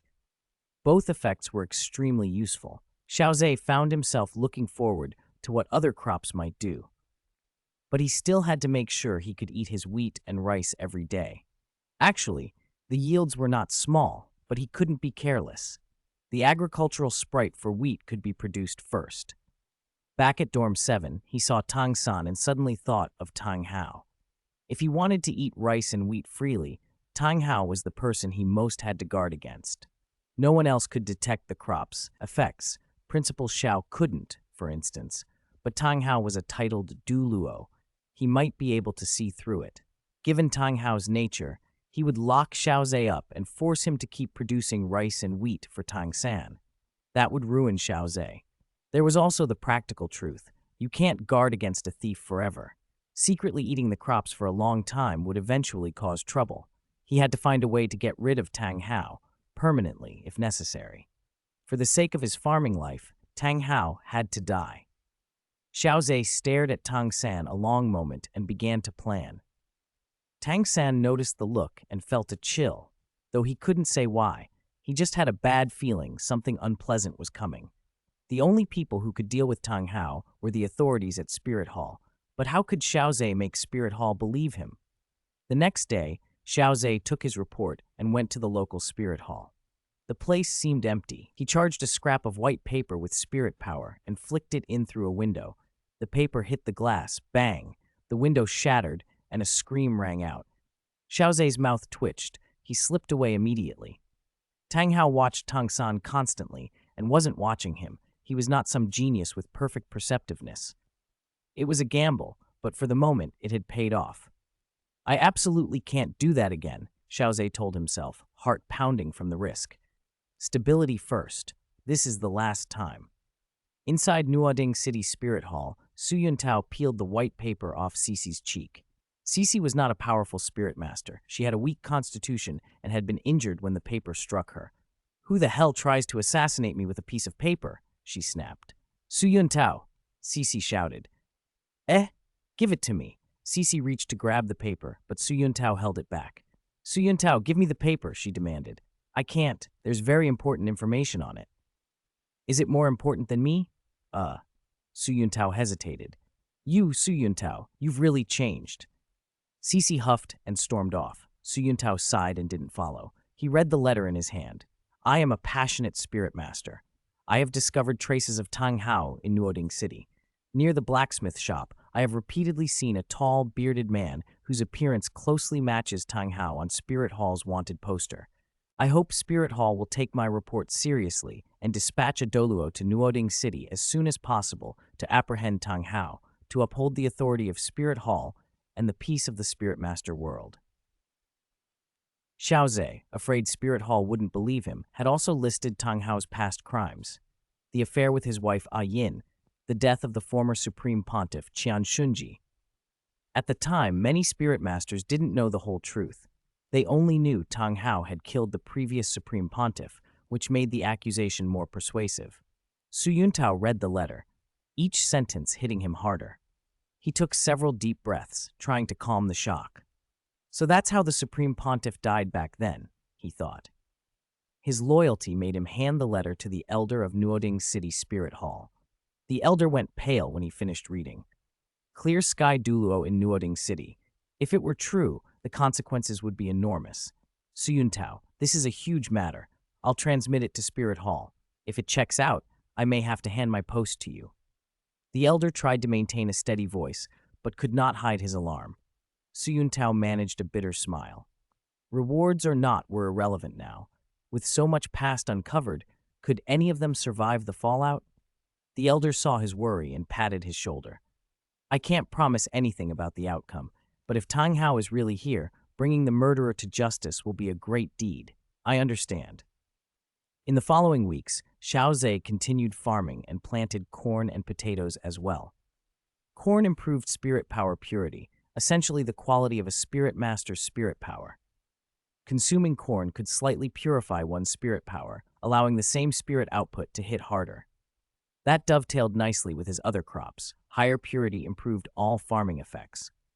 Potatoes restored physical stamina. Spirit power and physical stamina were different resources. Without stamina, Spirit Master's combat effectiveness collapsed quickly. Even releasing spirit power required bodily endurance. More stamina would also let Xiao Ze do more physical training and push his body's limits. He secretly gave samples of all 4 crops to Grandpa Xiao. Their effects were noticeable, even on a Spirit King, though much reduced. To make them truly valuable in the future, he would need higher quality crops, meaning he had to improve his agricultural sprites. Wheat didn't even have an agricultural sprite yet, so progress had to be slow. His spirit was a snowball type. If it developed well, it would eventually outgrow twin spirits or divine spirits. One day, he imagined, he might even have a whole row of agricultural sprites to tend. Meanwhile, the message from Nuoding City reached Spirit Hall. At the Supreme Pontiff Palace, a subordinate bowed and said, "Your Holiness, a message from Nuoding City Spirit Hall has arrived. It concerns Tang Hao." Chapter 13, Bibi Dong's Plan, Qiandalu's Decision. Oh, a beautiful woman seated on a gilded dais in the Supreme Pontiff Palace lifted her head a fraction. The light fell across a nearly perfect face, arched brows like distant ridges, deep phoenix-shaped eyes, a high nose, and moist vermilion lips. Her skin was snow-white, gleaming softly under the palace lamps. A brilliant golden gown clung to her figure, outlining full breasts, a narrow waist, and rounded hips. She was alluring without being vulgar. Bibi Dong took the white slip of paper in her hand. A faint, lazy smile touched her lips as she read. Her purple-frosted fingernails tapped the armrest. Her lilac eyes darkened a degree. Her wine-red hair stirred ever so slightly. For a moment, the great hall fell silent. Chrysanthemum Douluo and Ghost Douluo bowed their heads. "Heh! Tang Hao," Bibi Dong murmured. She leaned forward, the neckline of her gown revealing a glimpse of pale skin, and casually handed the paper to Chrysanthemum Douluo. "Two elders, do you think this anonymous report is true or false?" Chrysanthemum Douluo and Ghost Douluo began to read. At first, they suspected a false accusation, someone with a grudge against Tang Hao trying to frame him. But as they read on and saw details that had been kept secret, both men stiffened. Very few in Spirit Hall knew those particulars. Whoever had written this knew things only a first-hand witness could know. "Your Holiness, I think it's credible," Chrysanthemum said. "The information about the former Supreme Pontiff is so specific. This isn't an ordinary spirit master. Others only know that the former Supreme Pontiff was killed by Tang Hao," Ghost Douluo added, "but they wouldn't know the specifics. This person might have seen it themselves." Ghost Douluo's next thought made Chrysanthemum's expression change.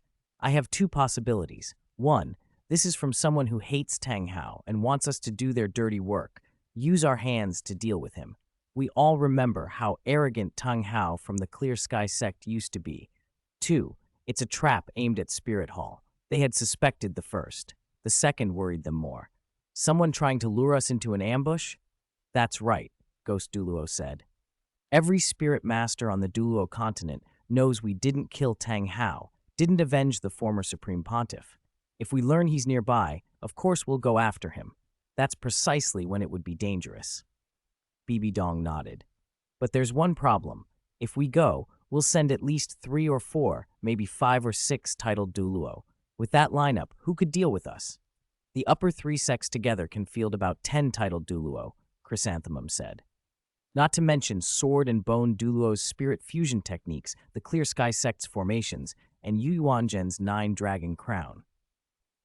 Bibi Dong tapped her long fingernail against the armrest, thinking, "Send this to the offering hall. Let them handle it." Chrysanthemum and Ghost exchanged looks of understanding. Yes, this should be the offering hall's responsibility. Qian Shunji was the high priest's son. If they wanted to avenge him, the offering hall would feel compelled to act. Even if it was a trap, the offering hall had enough strength that they might survive. And even if they didn't, while losing some elders would harm Spirit Hall, it could also weaken a rival. After all, the Supreme Pontiff Palace and the offering hall did not have friendly relations. "Do you know who sent it?"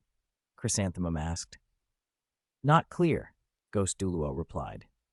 "They say someone threw a rock wrapped in white paper into Spirit Hall, even breaking a window at Nuoding City's Spirit Hall." Bibi Dong chuckled softly and waved a hand. Chrysanthemum and Ghost bowed and left. When they were gone, the Supreme Pontiff Palace fell quiet again.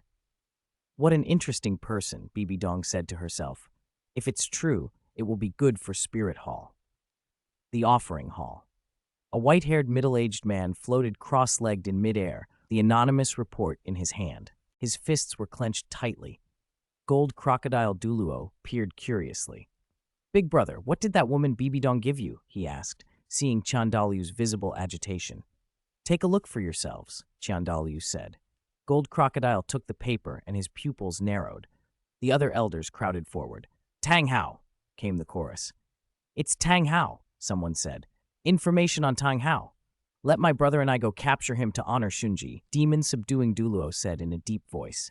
"The 2 of us will definitely take him alive." "Me too," the others piped up. All of them still harbored hatred for Tang Hao. How dare he kill the Supreme Pontiff of Spirit Hall? If not for Tang Chen, they would have crushed the Clear Sky sect long ago. "Gold Crocodile, could it be a conspiracy?" Qiandalu asked, recalling what Chrysanthemum and Ghost had said. Gold Crocodile considered carefully. "Whether it's a trap or not, we must act. If it's true, we can kill Tang Hao." Qiandalu nodded. "Send 6 of you. Go and get some exercise. The 5th, 6th, and 7th elders will make the first move. 2nd, 3rd, and 4th, you lie in ambush," he instructed. "Yes," the elders responded eagerly. A hunt for Tang Hao was mobilizing. Nuoding City. Xiao Ze entered Old Li's general store. "Xiao Ze, what seeds do you need today?" Old Li asked with a smile. "No seeds this time," Xiao Ze replied. He still had plenty from earlier purchases, and his farmland was small for now. Wheat and rice would be enough for his cultivation. "Do you have any whale glue?" Old Li blinked. "Huh? My grandfather needs it," Xiao Ze added quickly, offering an excuse. Old Li laughed and slapped his thigh. "Ah, Principal Xiao, you're still vigorous even at your age." He was envious. After all, a spirit master could keep vigor into old age. "Nuoding City doesn't have 1,000-year whale glue," Old Li went on. "You'd have to go to Heaven Dew City for that. I only have 100-year whale glue here." "Understood," Xiao Ze nodded. Old Li laid out 6 or 7 pieces of the 100-year whale glue and said, "Take all of them. 1,000 gold coins will be fine." The price was low. Whale glue hadn't yet become prized for strengthening the body, so its value remained small. In 1,000 years' time, anyone who could buy even a 100-year piece for 1,000 gold would be lucky. Xiao Ze's first spirit ring had already exceeded the usual limit. For his second ring, he planned to break through the 1,000-year barrier. He now had rice to help fortify his body, and the whale glue as well. 100 years should be more than enough. How far he could push after that, only time would tell. Xiao Ze still had plenty of gold coins left, enough to buy the century-old whale glue he'd been after, including the money he'd gotten from that kind skeleton. With the purchase complete, he returned to the academy. Melting down whale glue required a fire attribute spirit master. The only person who could help was Principal Xiao.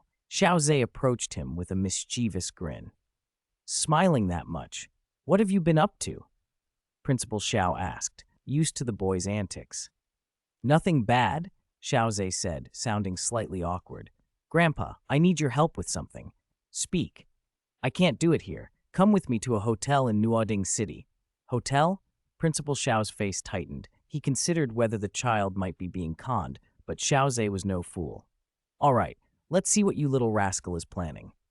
They arrived at the city hotel. The receptionist's expression registered a mix of surprise and suspicion when an old man and a small boy checked into a pink room, the sort of place meant for lovers. Xiao Ze cleared his throat. Grandpa, don't worry about the decor. The other hotels were too far. Principal Xiao sighed. Fine. Xiao Ze took out the century-old whale glue. Can you help me process this? Whale glue? Principal Xiao snapped. You brat, what are you trying to do? Don't you know whale glue is a noble's luxury? He pinched Xiao Ze's ear until the boy squealed. Don't go taking it all at once. It strengthens the body. It's fine, Xiao Ze said earnestly. I read about it in an old book. I want to try it. I'm a spirit master. A bit won't hurt. Principal Xiao still looked worried. Century-old whale glue was normally consumed in tiny doses by adults, spoonfuls stretched over many uses, never eaten whole like this. All right, but don't overdo it. 1 dose a week, no more. Understood. Principal Xiao ignited his flames and carefully melted a piece of the whale glue. Open your mouth. Xiao Ze swallowed it. Instant heat burst through him. He felt as if a furnace had been lit inside his chest. His skin flushed red. Beads of sweat sprung out from his forehead, and a faint white vapor seemed to rise from his head. The warming sensation scorched with each breath. The whale glue was fiercely potent. No wonder nobles used tiny amounts. Children's bodies weren't fully developed. Even for a spirit master, this was risky. Sensing the violent, surging energy, Xiao Ze activated the Shenong Materia Medica technique.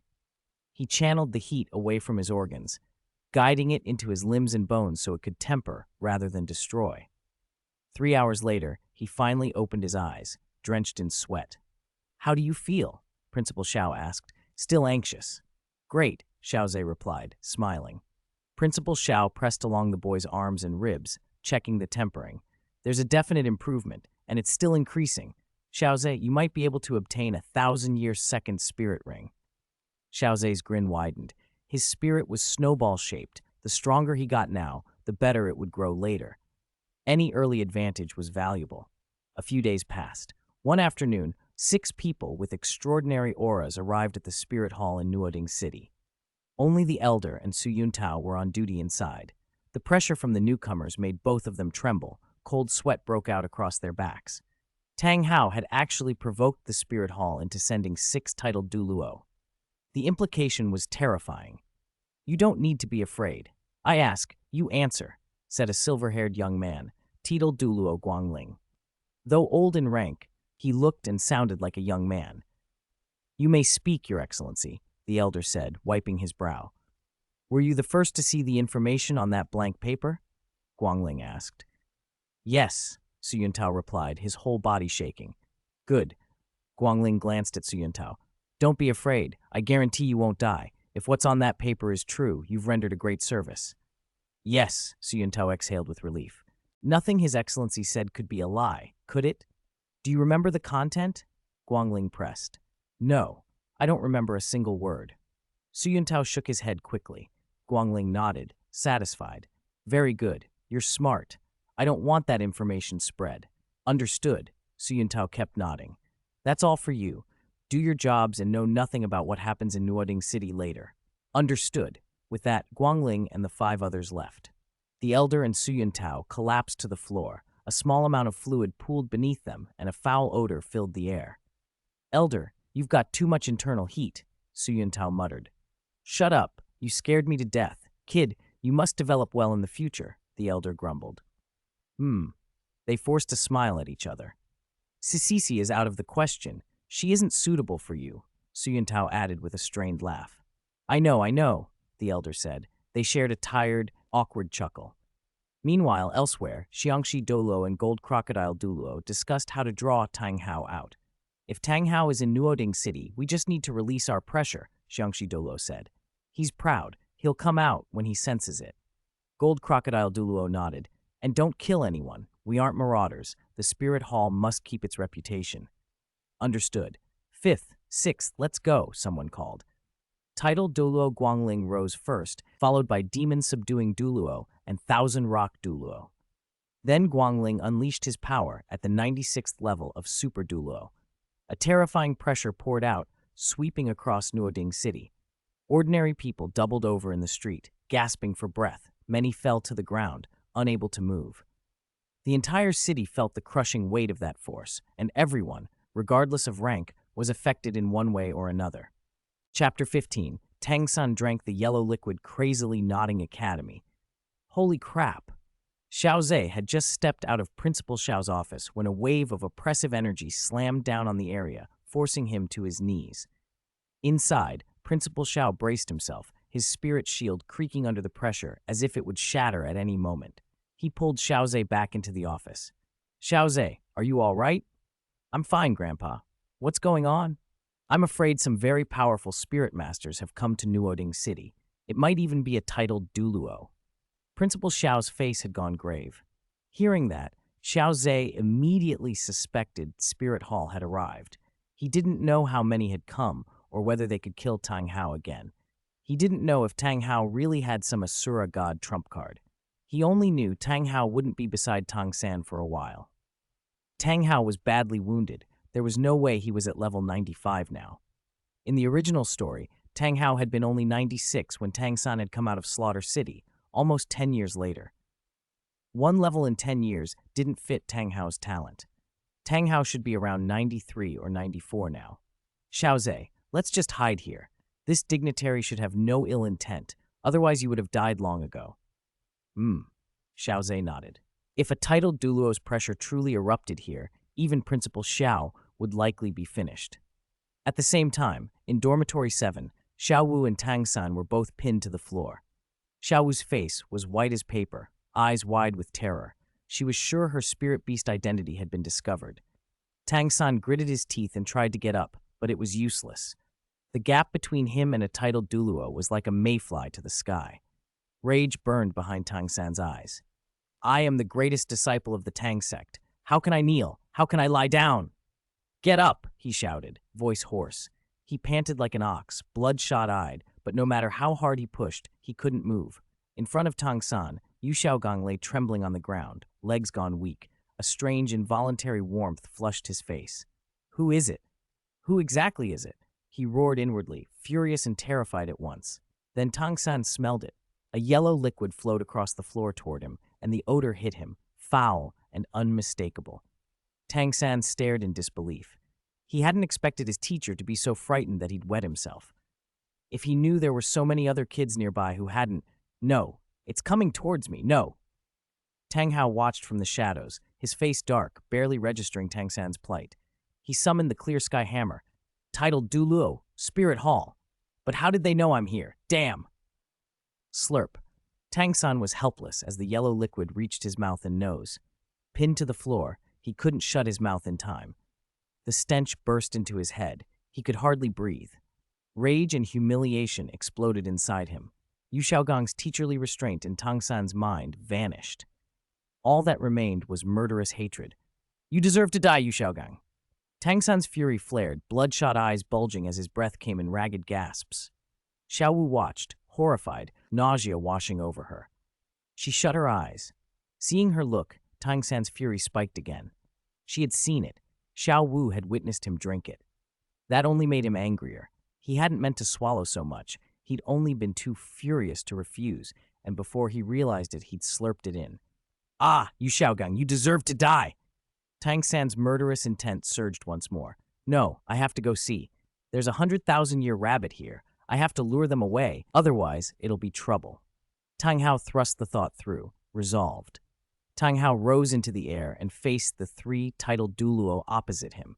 At first, his pupils tightened in sudden alarm at their presence. They stared at Tang Hao's disheveled appearance. He reeked of alcohol and something worse. Titled Douluo, Guangling took a step back from the gust of odor. Tang Hao, I didn't expect you to be in such a state. Truly disgusting, he said, waving a hand. They wore the unmistakable garb of Spirit Hall. Purple robe, light gray robe, enshrinement of Spirit Hall. Tang Hao's heart sank. That's right, Spirit Hall's 5th enshrinement, titled Douluo Guangling. Spirit Hall's 6th enshrinement, Thousand Rock Douluo. Spirit Hall's 7th enshrinement, Demon Subduing Douluo. Tang Hao took a breath and felt the pressure mount. You Spirit Hall people take me seriously, sending 3 enshrinements. Tang Hao, surrender, Guangling said. He drew the light feather longbow and 9 spirit rings glowed around him, 2 yellow, 2 purple, and 5 black. Impossible. Tang Hao snarled and charged, the clear sky hammer roaring down. Thousand Rock Douluo and Demon Subduing Douluo, 2 brothers, rushed forward, their coiling dragon rods meeting the clear sky hammer with a thunderous clash. Boom! The shockwave rippled the snowy clouds. The sky itself seemed to shudder. Tang Hao was pushed back several steps, the muscles around his mouth trembling. As expected of the clear sky hammer, the power is immense. The coiling dragon rod and the clear sky hammer were both top-tier tool spirits, both power type, and essentially evenly matched. Tang Hao, however, felt his blood roar in his chest. He was still badly wounded. The aftermath of the 9-ring ring explosion had left him weak. If not for that, he wouldn't have survived being besieged by so many titled Douluo, though he had once killed a titled Douluo and severely wounded another. Clear Sky 9 Absolutes, he shouted. The Clear Sky 9 Absolutes were 9 unique force techniques, each with its own character, the true pinnacle of the Clear Sky sect. Blow after blow rang out. For a time, Tang Hao held a standoff with the 2 brothers. Everyone could tell none of them were using their full strength. Tang Hao's brow tightened. This won't do. I must draw them away. If Little San and the 100,000-year spirit rabbit are discovered, it'll be a disaster. Great Sumeru Hammer! Thousand Rock Douluo and Demon Subduing Douluo braced for a counterattack, but then Tang Hao did the unexpected. He turned and fled. Quick, chase! Guangling cursed and fired his 5th spirit ability, a silent, invisible arrow locked onto Tang Hao's figure and shot after him. The 3 immediately took pursuit. Below, Gold Crocodile Douluo and the others exchanged looks as the pressure over Nuoding City dispersed. Why did Tang Hao just run? One asked. Maybe his wounds haven't healed. To fight 3 Super Douluo properly, he'd have to use Ring Explosion, and then he wouldn't survive, another answered. Enough talk. Catch him. Tang Hao must die today. As the 3 Spirit Hall enshrinements gave chase, the oppressive pressure over the city finally faded. Xiao Ze felt the pressure on his body lift and slowly rose to his feet. He didn't know whether Tang Hao had survived. Either way, he would need to check on the Blue-Silver Emperor later. 100,000-year Spirit Bone and a Blue-Silver Emperor were both invaluable. There were no formations on Douluo Continent. As long as he could find the waterfall, he could retrieve them. As for the lingering mental force, which Spirit Master's mental power would remain tied to one spot for so long. Grandpa, it's okay now. Xiao Ze soothed. Yes, thank the heavens. I was terrified, already so old. Principal Xiao muttered, still shaken. Xiao Ze smiled. Grandpa, now you've seen a titled Douluo. Nonsense. I never saw the person. Maybe it was just a spirit Douluo. Principal Xiao rapped Xiao Ze lightly on the head. When Xiao Ze left the principal's office, Tang San and Yu Xiaogang were coming out. Seeing the yellowish fluid at the corner of Tang San's mouth and the dampness on Yu Xiaogang's pants, Xiao Ze's expression shifted. Yu Xiaogang, did you just wet yourself from fright? He asked bluntly. Tang San and Yu Xiaogang both went pale. Yu Xiaogang's face had gone scarlet. That's water, he protested. I think I smell urine. It doesn't smell like water, one student sneered. I smell it too, definitely urine. Ha ha ha, the esteemed Grandmaster actually wet his pants from fear, someone else jeered. Laughter rippled through the corridor. Embarrassing. How humiliating. And what's that at the corner of Tang San's mouth? Someone else suddenly piped up. The crowd drew back, shocked. Tang San's face darkened. This group of mockers had practically invited trouble, especially Xiao Ze. If it weren't for him, Tang San wouldn't be the target of any of this. And Yu Xiaogang, What a wretch to have as a teacher. Tang-san felt bile rise. He imagined not being able to eat for days. Xiao Ze heard the anger in Tang-san and cleared his throat lightly. All right, that's enough. Maybe it's just some smelly water. Then he walked off. The laughter only grew louder, grating in Tang-san and Yu Xiaogong's ears. Humiliated, Yu Xiaogong made for the showers. Tang-san went to rinse his mouth and make himself vomit, determined to get that nasty residue out. Meanwhile, Tang Hao's battle raged on. His eyes were bloodshot. He panted like an ox.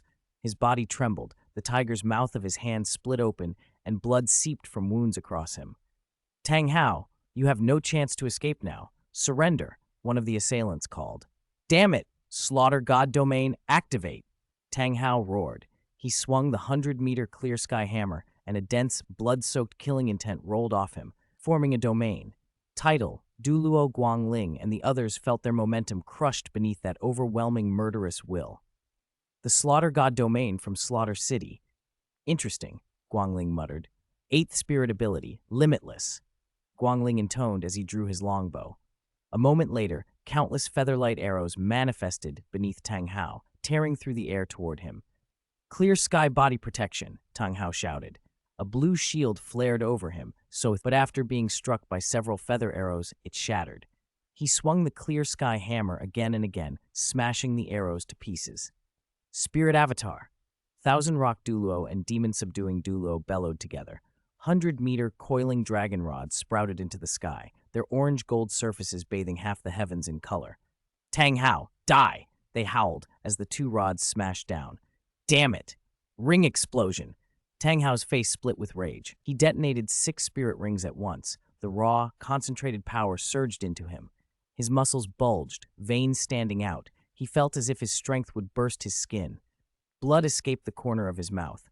Ring explosion granted immense power, but at a brutal cost. Such an influx of energy wreaked havoc on a cultivator's body. Ah! Ha! Tang Hao unleashed a hammer strike that sent one of the coiling dragon rods flying. What staggering power! Thousand Rock and Demon Subduing acknowledged the magnitude of his strength.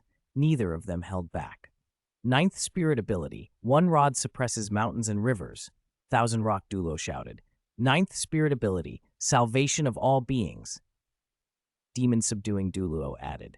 Thousand Rock's coiling dragon rod swelled to 1,000 meters, stabbing toward the heavens, entwined with the phantom of a demon-subduing dragon. The colossal rod truly seemed to pierce the sky. The clouds scattered, and the sky glowed red. Aha! Thousand Rock roared as he slammed down. Demon-subduing Douluo summoned a giant coiling dragon rod from above that descended upon Tang Hao.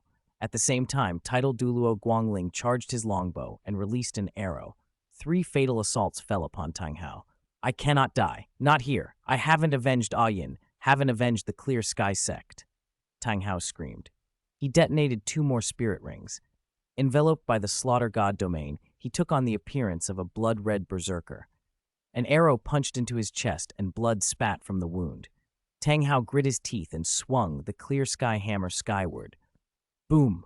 The 2 9th spirit abilities collided with Tang Hao's hammer. The world thundered. A deafening roar rolled through heaven and earth. Terrifying power radiated in all directions. Visible shockwaves rippled outward as if the sky itself trembled. The giant trees below exploded into dust.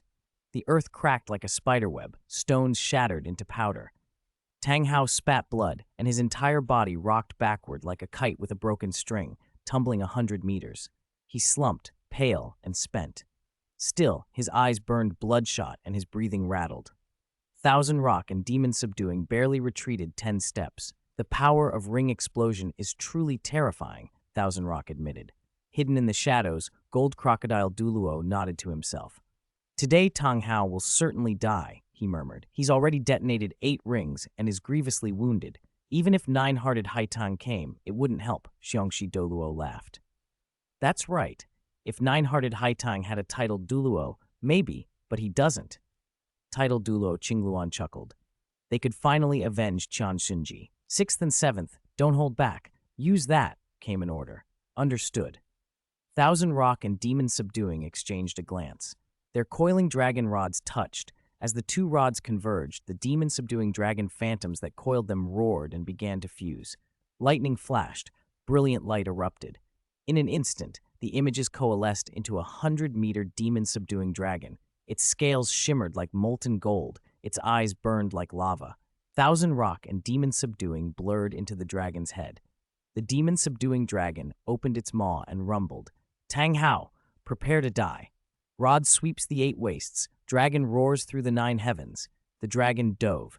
Its claws carried the force of 1,000 jun, and a sky full of golden rod shadows swarmed around it, a hurricane of strikes aimed at Tang Hao. Tang Hao! The 2 Douluo howled. Tang Hao stared up at the 100-meter demon-subduing dragon. Rage cleaved through his pain. Ignoring his battered body, he detonated his final spirit ring, the Blue-Silver Emperor's 100,000-year spirit ring. 9th ring. Explode for me! Great Sumeru Hammer. When the evil-shattering dragon met the clear sky hammer, the sky split in 2. Time seemed to freeze for an instant, then a thunderous roar tore through the air. A terrifying shockwave radiated outward, smashing the ground down tens of meters within a 5-mile radius and carving a gigantic crater. Everything, rocks, trees, the earth, was obliterated in a 10-mile sweep, as if life itself had been wiped clean. The phantom of the evil-shattering dragon in the sky fragmented bit by bit. 1,000 Rock Douluo and demon-subduing Douluo spat blood from their mouths and noses, but they were still alive, barely. Title: Douluo Qingluan hurried up behind them and supported them. Are you all right? We're alive, but we'll need at least a month to recover, 1,000 Rock Douluo wheezed. None of them had expected Tang Hao's 9-ring detonation to be so powerful, nearing the strength of a level 98 Douluo. If their spirit fusion hadn't been strong enough, they would have perished. Tang Hao fell from the sky. The clear sky hammer beside him cracked like a spiderweb and tumbled down. When he hit, his chest caved inward, his internal organs shredded by the recoil. Nothing inside him remained intact. Blood and entrails poured from his mouth and stained the ground crimson. This time, I've truly reached my limit, Tang Hao muttered, staring dully at the trembling sky. In a daze, he saw a vision of his younger self, so spirited, so domineering. When had he begun to change? It was when he met Ah Yin, wasn't it? Such a world, how could one not cherish it? Little San, you must get revenge. You must return to the Clear Sky sect. As those words left him, the clear sky hammer beside him split with a final crack and dissolved into specks of light. The side effect of his spirit shattering delivered the last blow. Tang Hao lay still, dead. Gold Crocodile Douluo and the others appeared. Xiangxi Douluo stomped on Tang Hao's chest. A spirit bone popped free. You talk too much, he said without ceremony. Titled Douluo Qingluan stepped before 1,000 Rock Douluo. Are you all right, old 6? Old 7? Cough, I'll survive. Not critical, 1,000 Rock managed. That's good. You two go back and rest properly, Qingluan ordered. Xiangxi Douluo had already retrieved 6 10,000-year spirit bones from Tang Hao's body.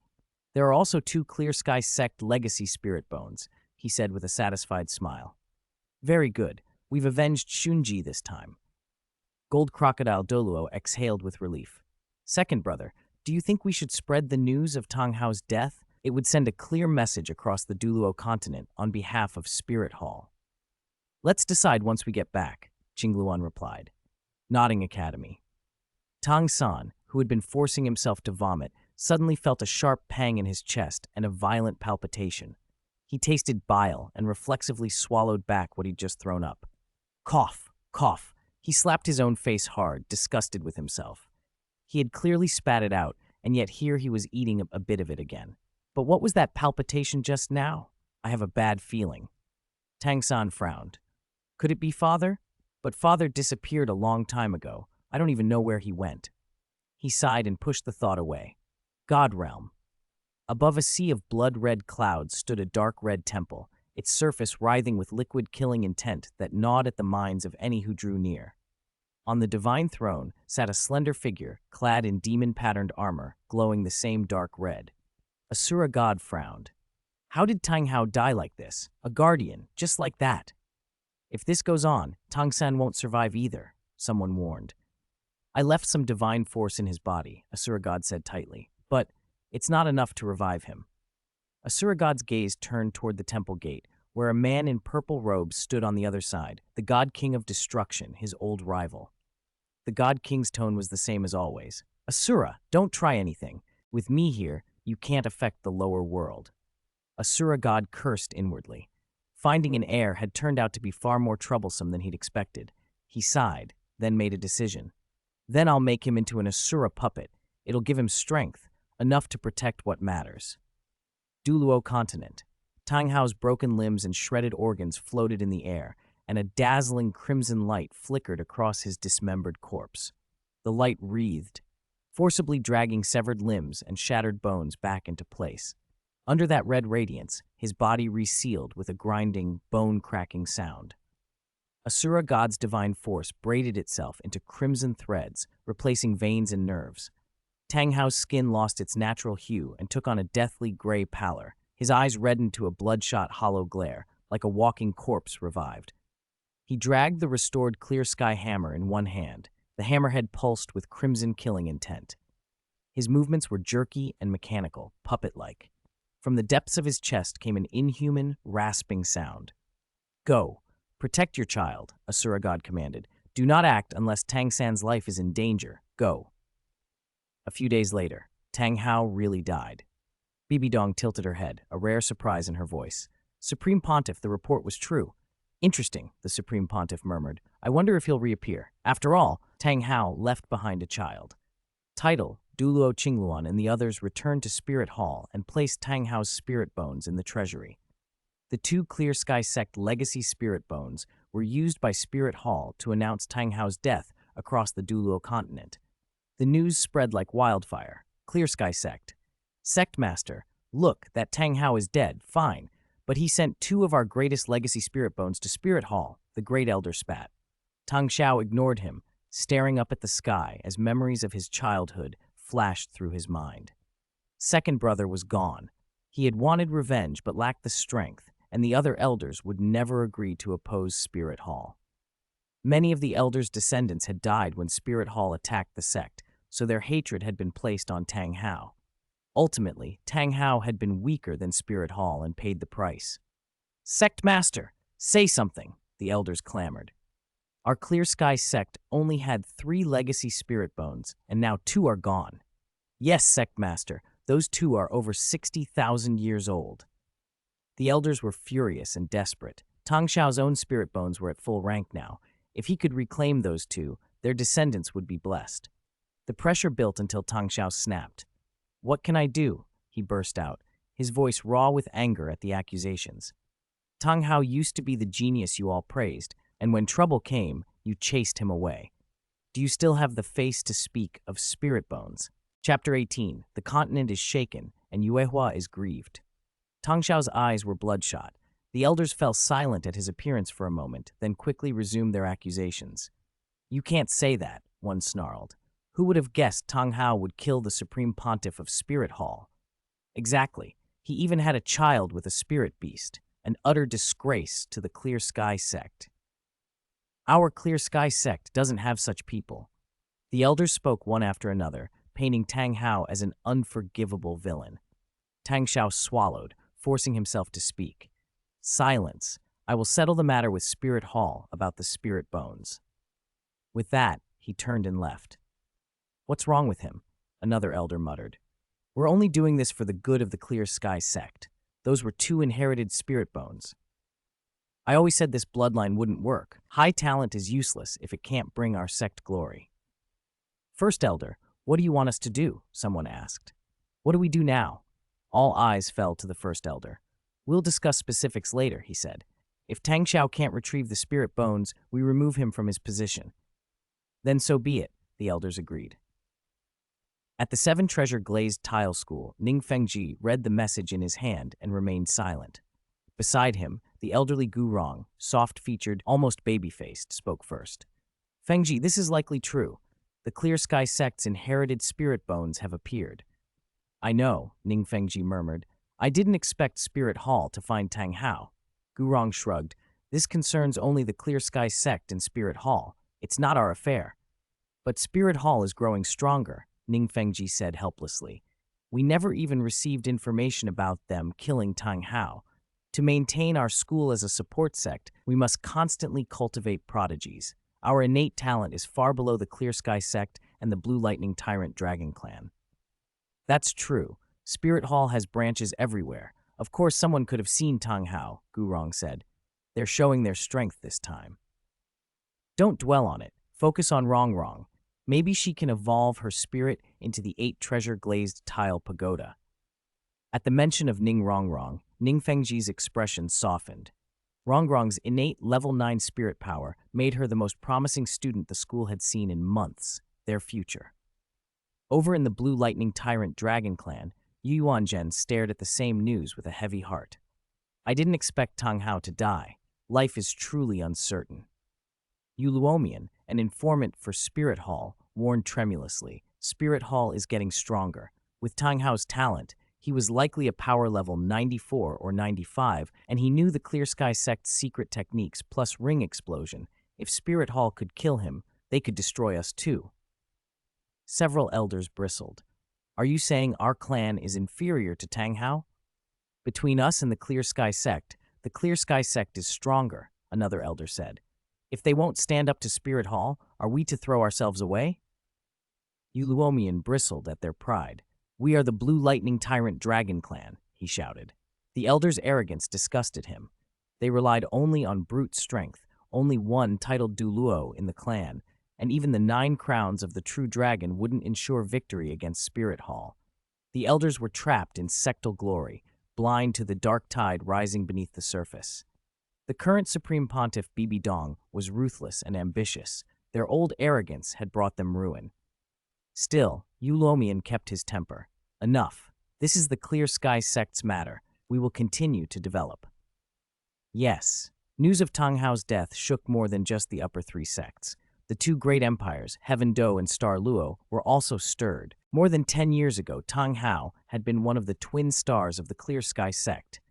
Dazzling, the youngest person on the continent to become a titled Douluo, even responsible for slaying a previous Supreme Pontiff of Spirit Hall.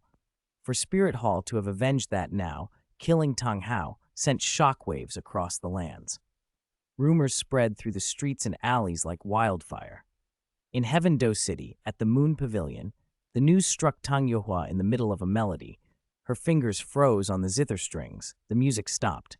Her hand hovered over the strings, trembling, and for a moment she did not breathe. The gentle serenity in her eyes turned vacant. Sister Tang. Princess Shuike stood away, afraid to disturb her. Tang Yuhua rose abruptly. The teacup beside her toppled and shattered, scalding her arm, but she didn't seem to notice. She swayed as if a gust could topple her. Sister Tang. Shuike hurried forward to steady her. Impossible. How could this be? Tang Yuhua whispered, her voice barely audible. You're burned. We must treat it. Shuike said, panic lacing her words. But Tang Yuhua's lips trembled. Her face was drained of color and ice cold. Shuike had never seen the Moon Pavilion master like this. The composed, noble woman she knew seemed gone. Sister Tang, please don't be like this, Shuike begged, her eyes reddening. Tang Yuhua looked through her, like a puppet whose strings had been cut. She mumbled incoherently and made no other movements. Please, cry. It might help, Shuike pleaded, desperate. Tang Hao's death had struck Tang Yuhua to the core. Since childhood, her elder and second brothers had treated her lovingly. Even when she had awakened a spirit that could not be cultivated, they had never treated her differently. Now her second brother was gone. She stood motionless, like a shell. Outside, dusk deepened and the last sliver of sunset faded. In the zither room, only Shuike's sobs broke the silence. Tang Yuhua's features grew gaunter, her eyes closed, and she collapsed into unconsciousness. Sister Tang! Sister Tang! Shuike wrapped her arms around Tang Yuhua, but she was too young and too weak. Help! Someone, please! Quick, help! Chapter 19. The 3 agricultural sprites returned to the village.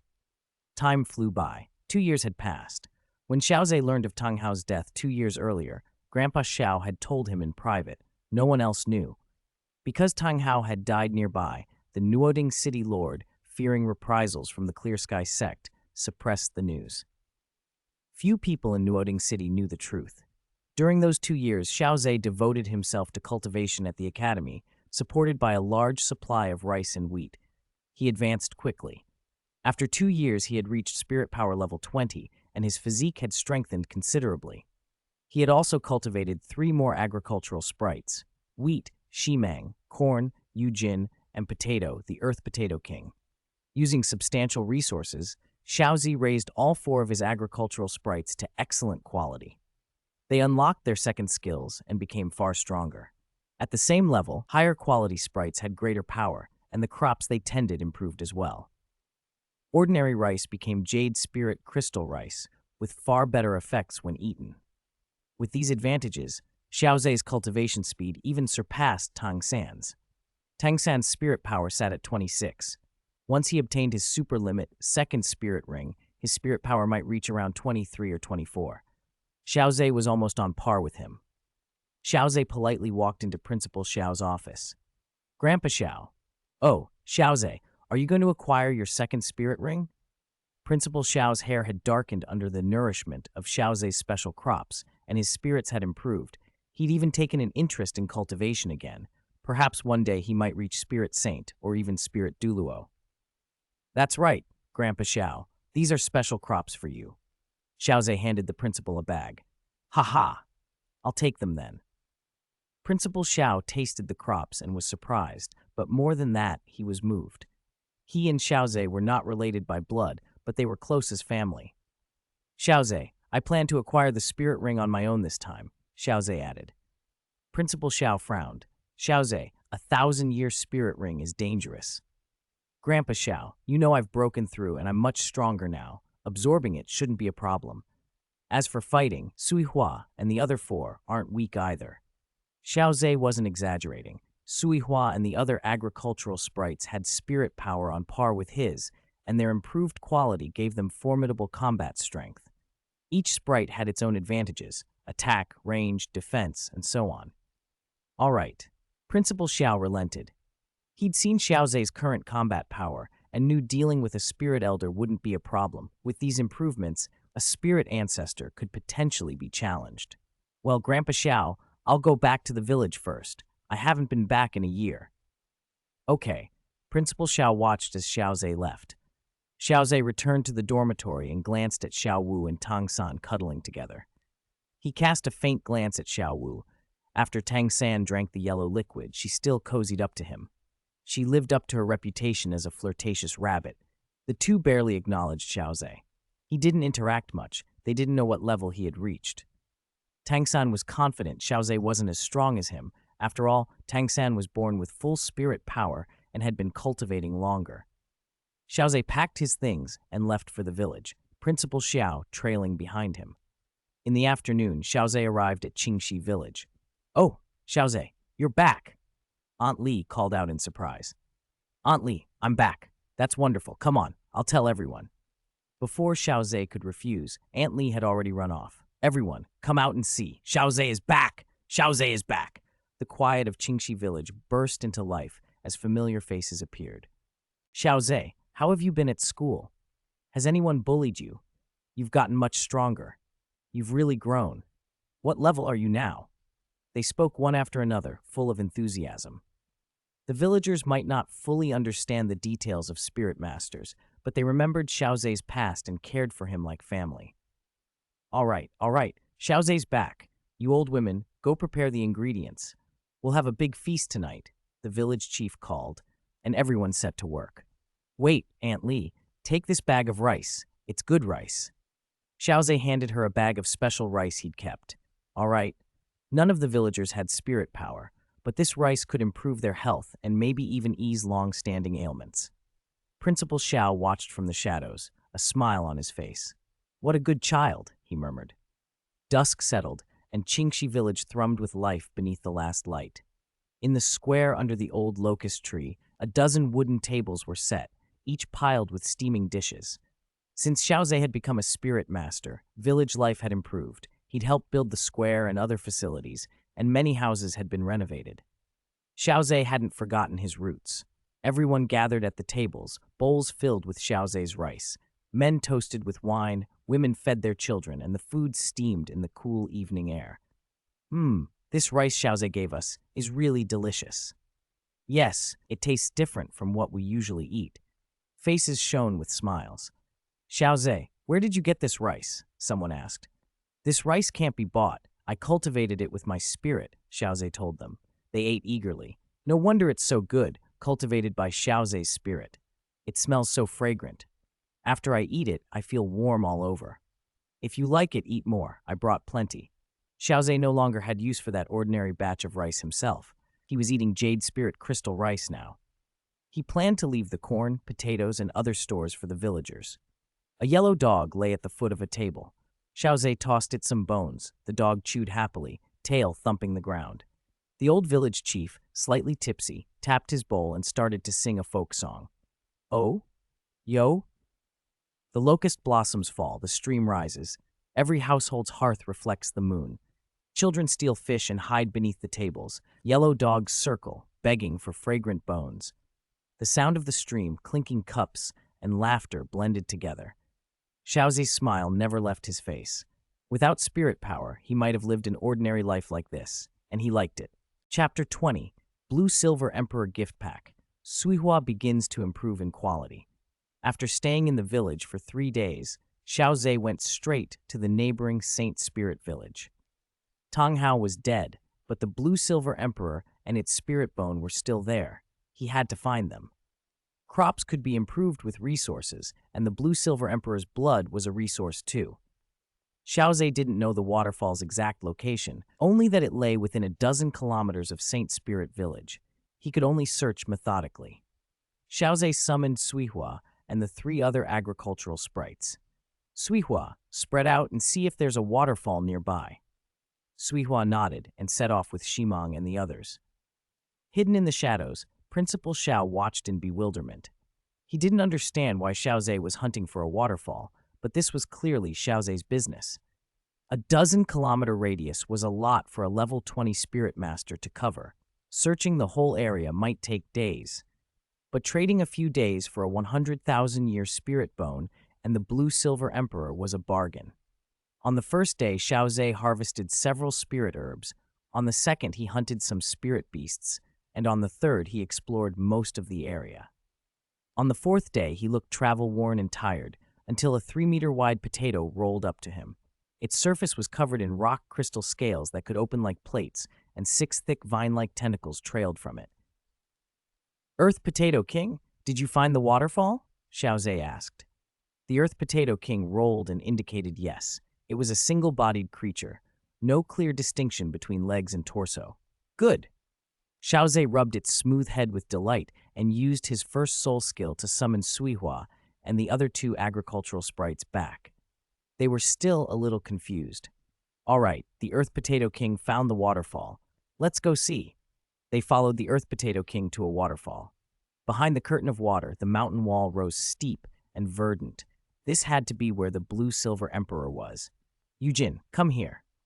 Yujin, a floating giant corn cob, nearly 3 meters long, its kernels semi-transparent gold, wobbled over and hovered.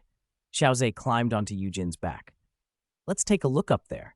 Yujin couldn't truly fly, but it could float up to about 50 meters. Xiao Ze used a spirit power shield to block the waterfall's spray and carefully inspected the stone face behind it, running his hands over the rock. After a long while, there came a faint creak. A hidden door opened. Xiao Ze's face lit up. He'd found it. Principal Xiao, watching nearby, was stunned. Good heavens, there's a hidden door behind the waterfall? Is Xiao Ze searching for treasure? But Principal Xiao didn't go inside. This was Xiao Ze's discovery, and it had nothing to do with him. He was already content with his current strength. Xiao Ze stepped through the doorway into a second stone chamber. On the floor was a small mound, and on it grew a sprig of blue-silver grass, its leaves patterned in gold. Xiao Ze crouched and stroked the leaves. "Tang Hao, you really weren't human, leaving you here. If he'd sent you back to the blue-silver forest, you'd probably have recovered by now. From now on, just follow me." His farmland couldn't grow plant-type spirit beasts, but their blood could still serve as cultivation resources to train agricultural sprites in those directions. The Blue-Silver Emperor, as a spirit beast with extraordinary vitality and excellent talent, would be invaluable for cultivation. Right now, it was too weak to donate blood, but there was no hurry. Xiao Ze tapped the wall. A black box dropped down. He caught and opened it. A rich, living energy poured out, filling the chamber. Even breathing that air felt like 10 years returned to one's life. Inside was the blue-silver emperor's right leg bone, a 100,000-year spirit bone. Xiao Ze's fingers trembled as he cradled it.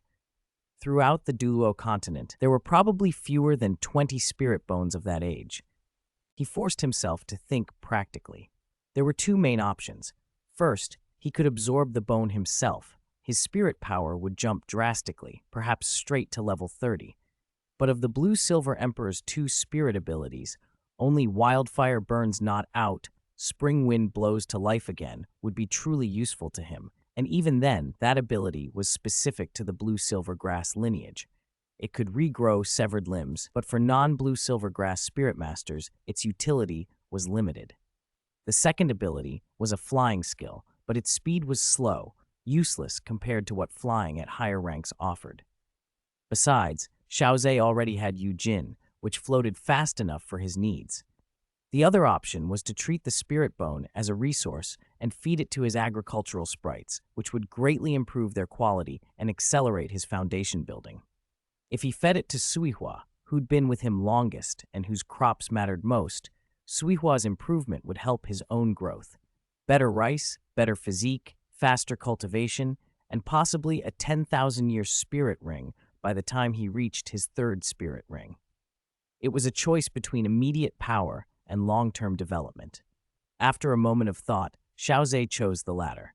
He was still young. An immediate surge in spirit power could attract trouble. He went to his sea of consciousness and summoned Suihua and the others back. With a pained expression, he fed the 100,000-year blue-silver emperor's right leg bone to Suihua. Suihua absorbed the bone's energy. Her surface glowed blue, and golden patterns rippled through the light. She began to improve in quality. The other agricultural sprites watched with envy as Suihua evolved. "You don't need to be jealous," Xiao Ze said with a smile. "When I have other resources later, I'll give them to you too." These sprites worked hard on the farmland every day. If he didn't cultivate them, he'd be cheating them of what they deserved. Suddenly, a burst of blue light erupted, so dazzling that Xiao Ze instinctively shut his eyes. When the light faded, he opened them and saw Suihua had changed significantly. Her drooping rice awns had shifted from golden yellow to a blue-gold sheen, the influence of the blue-silver emperor's spirit bone. She looked much stronger now,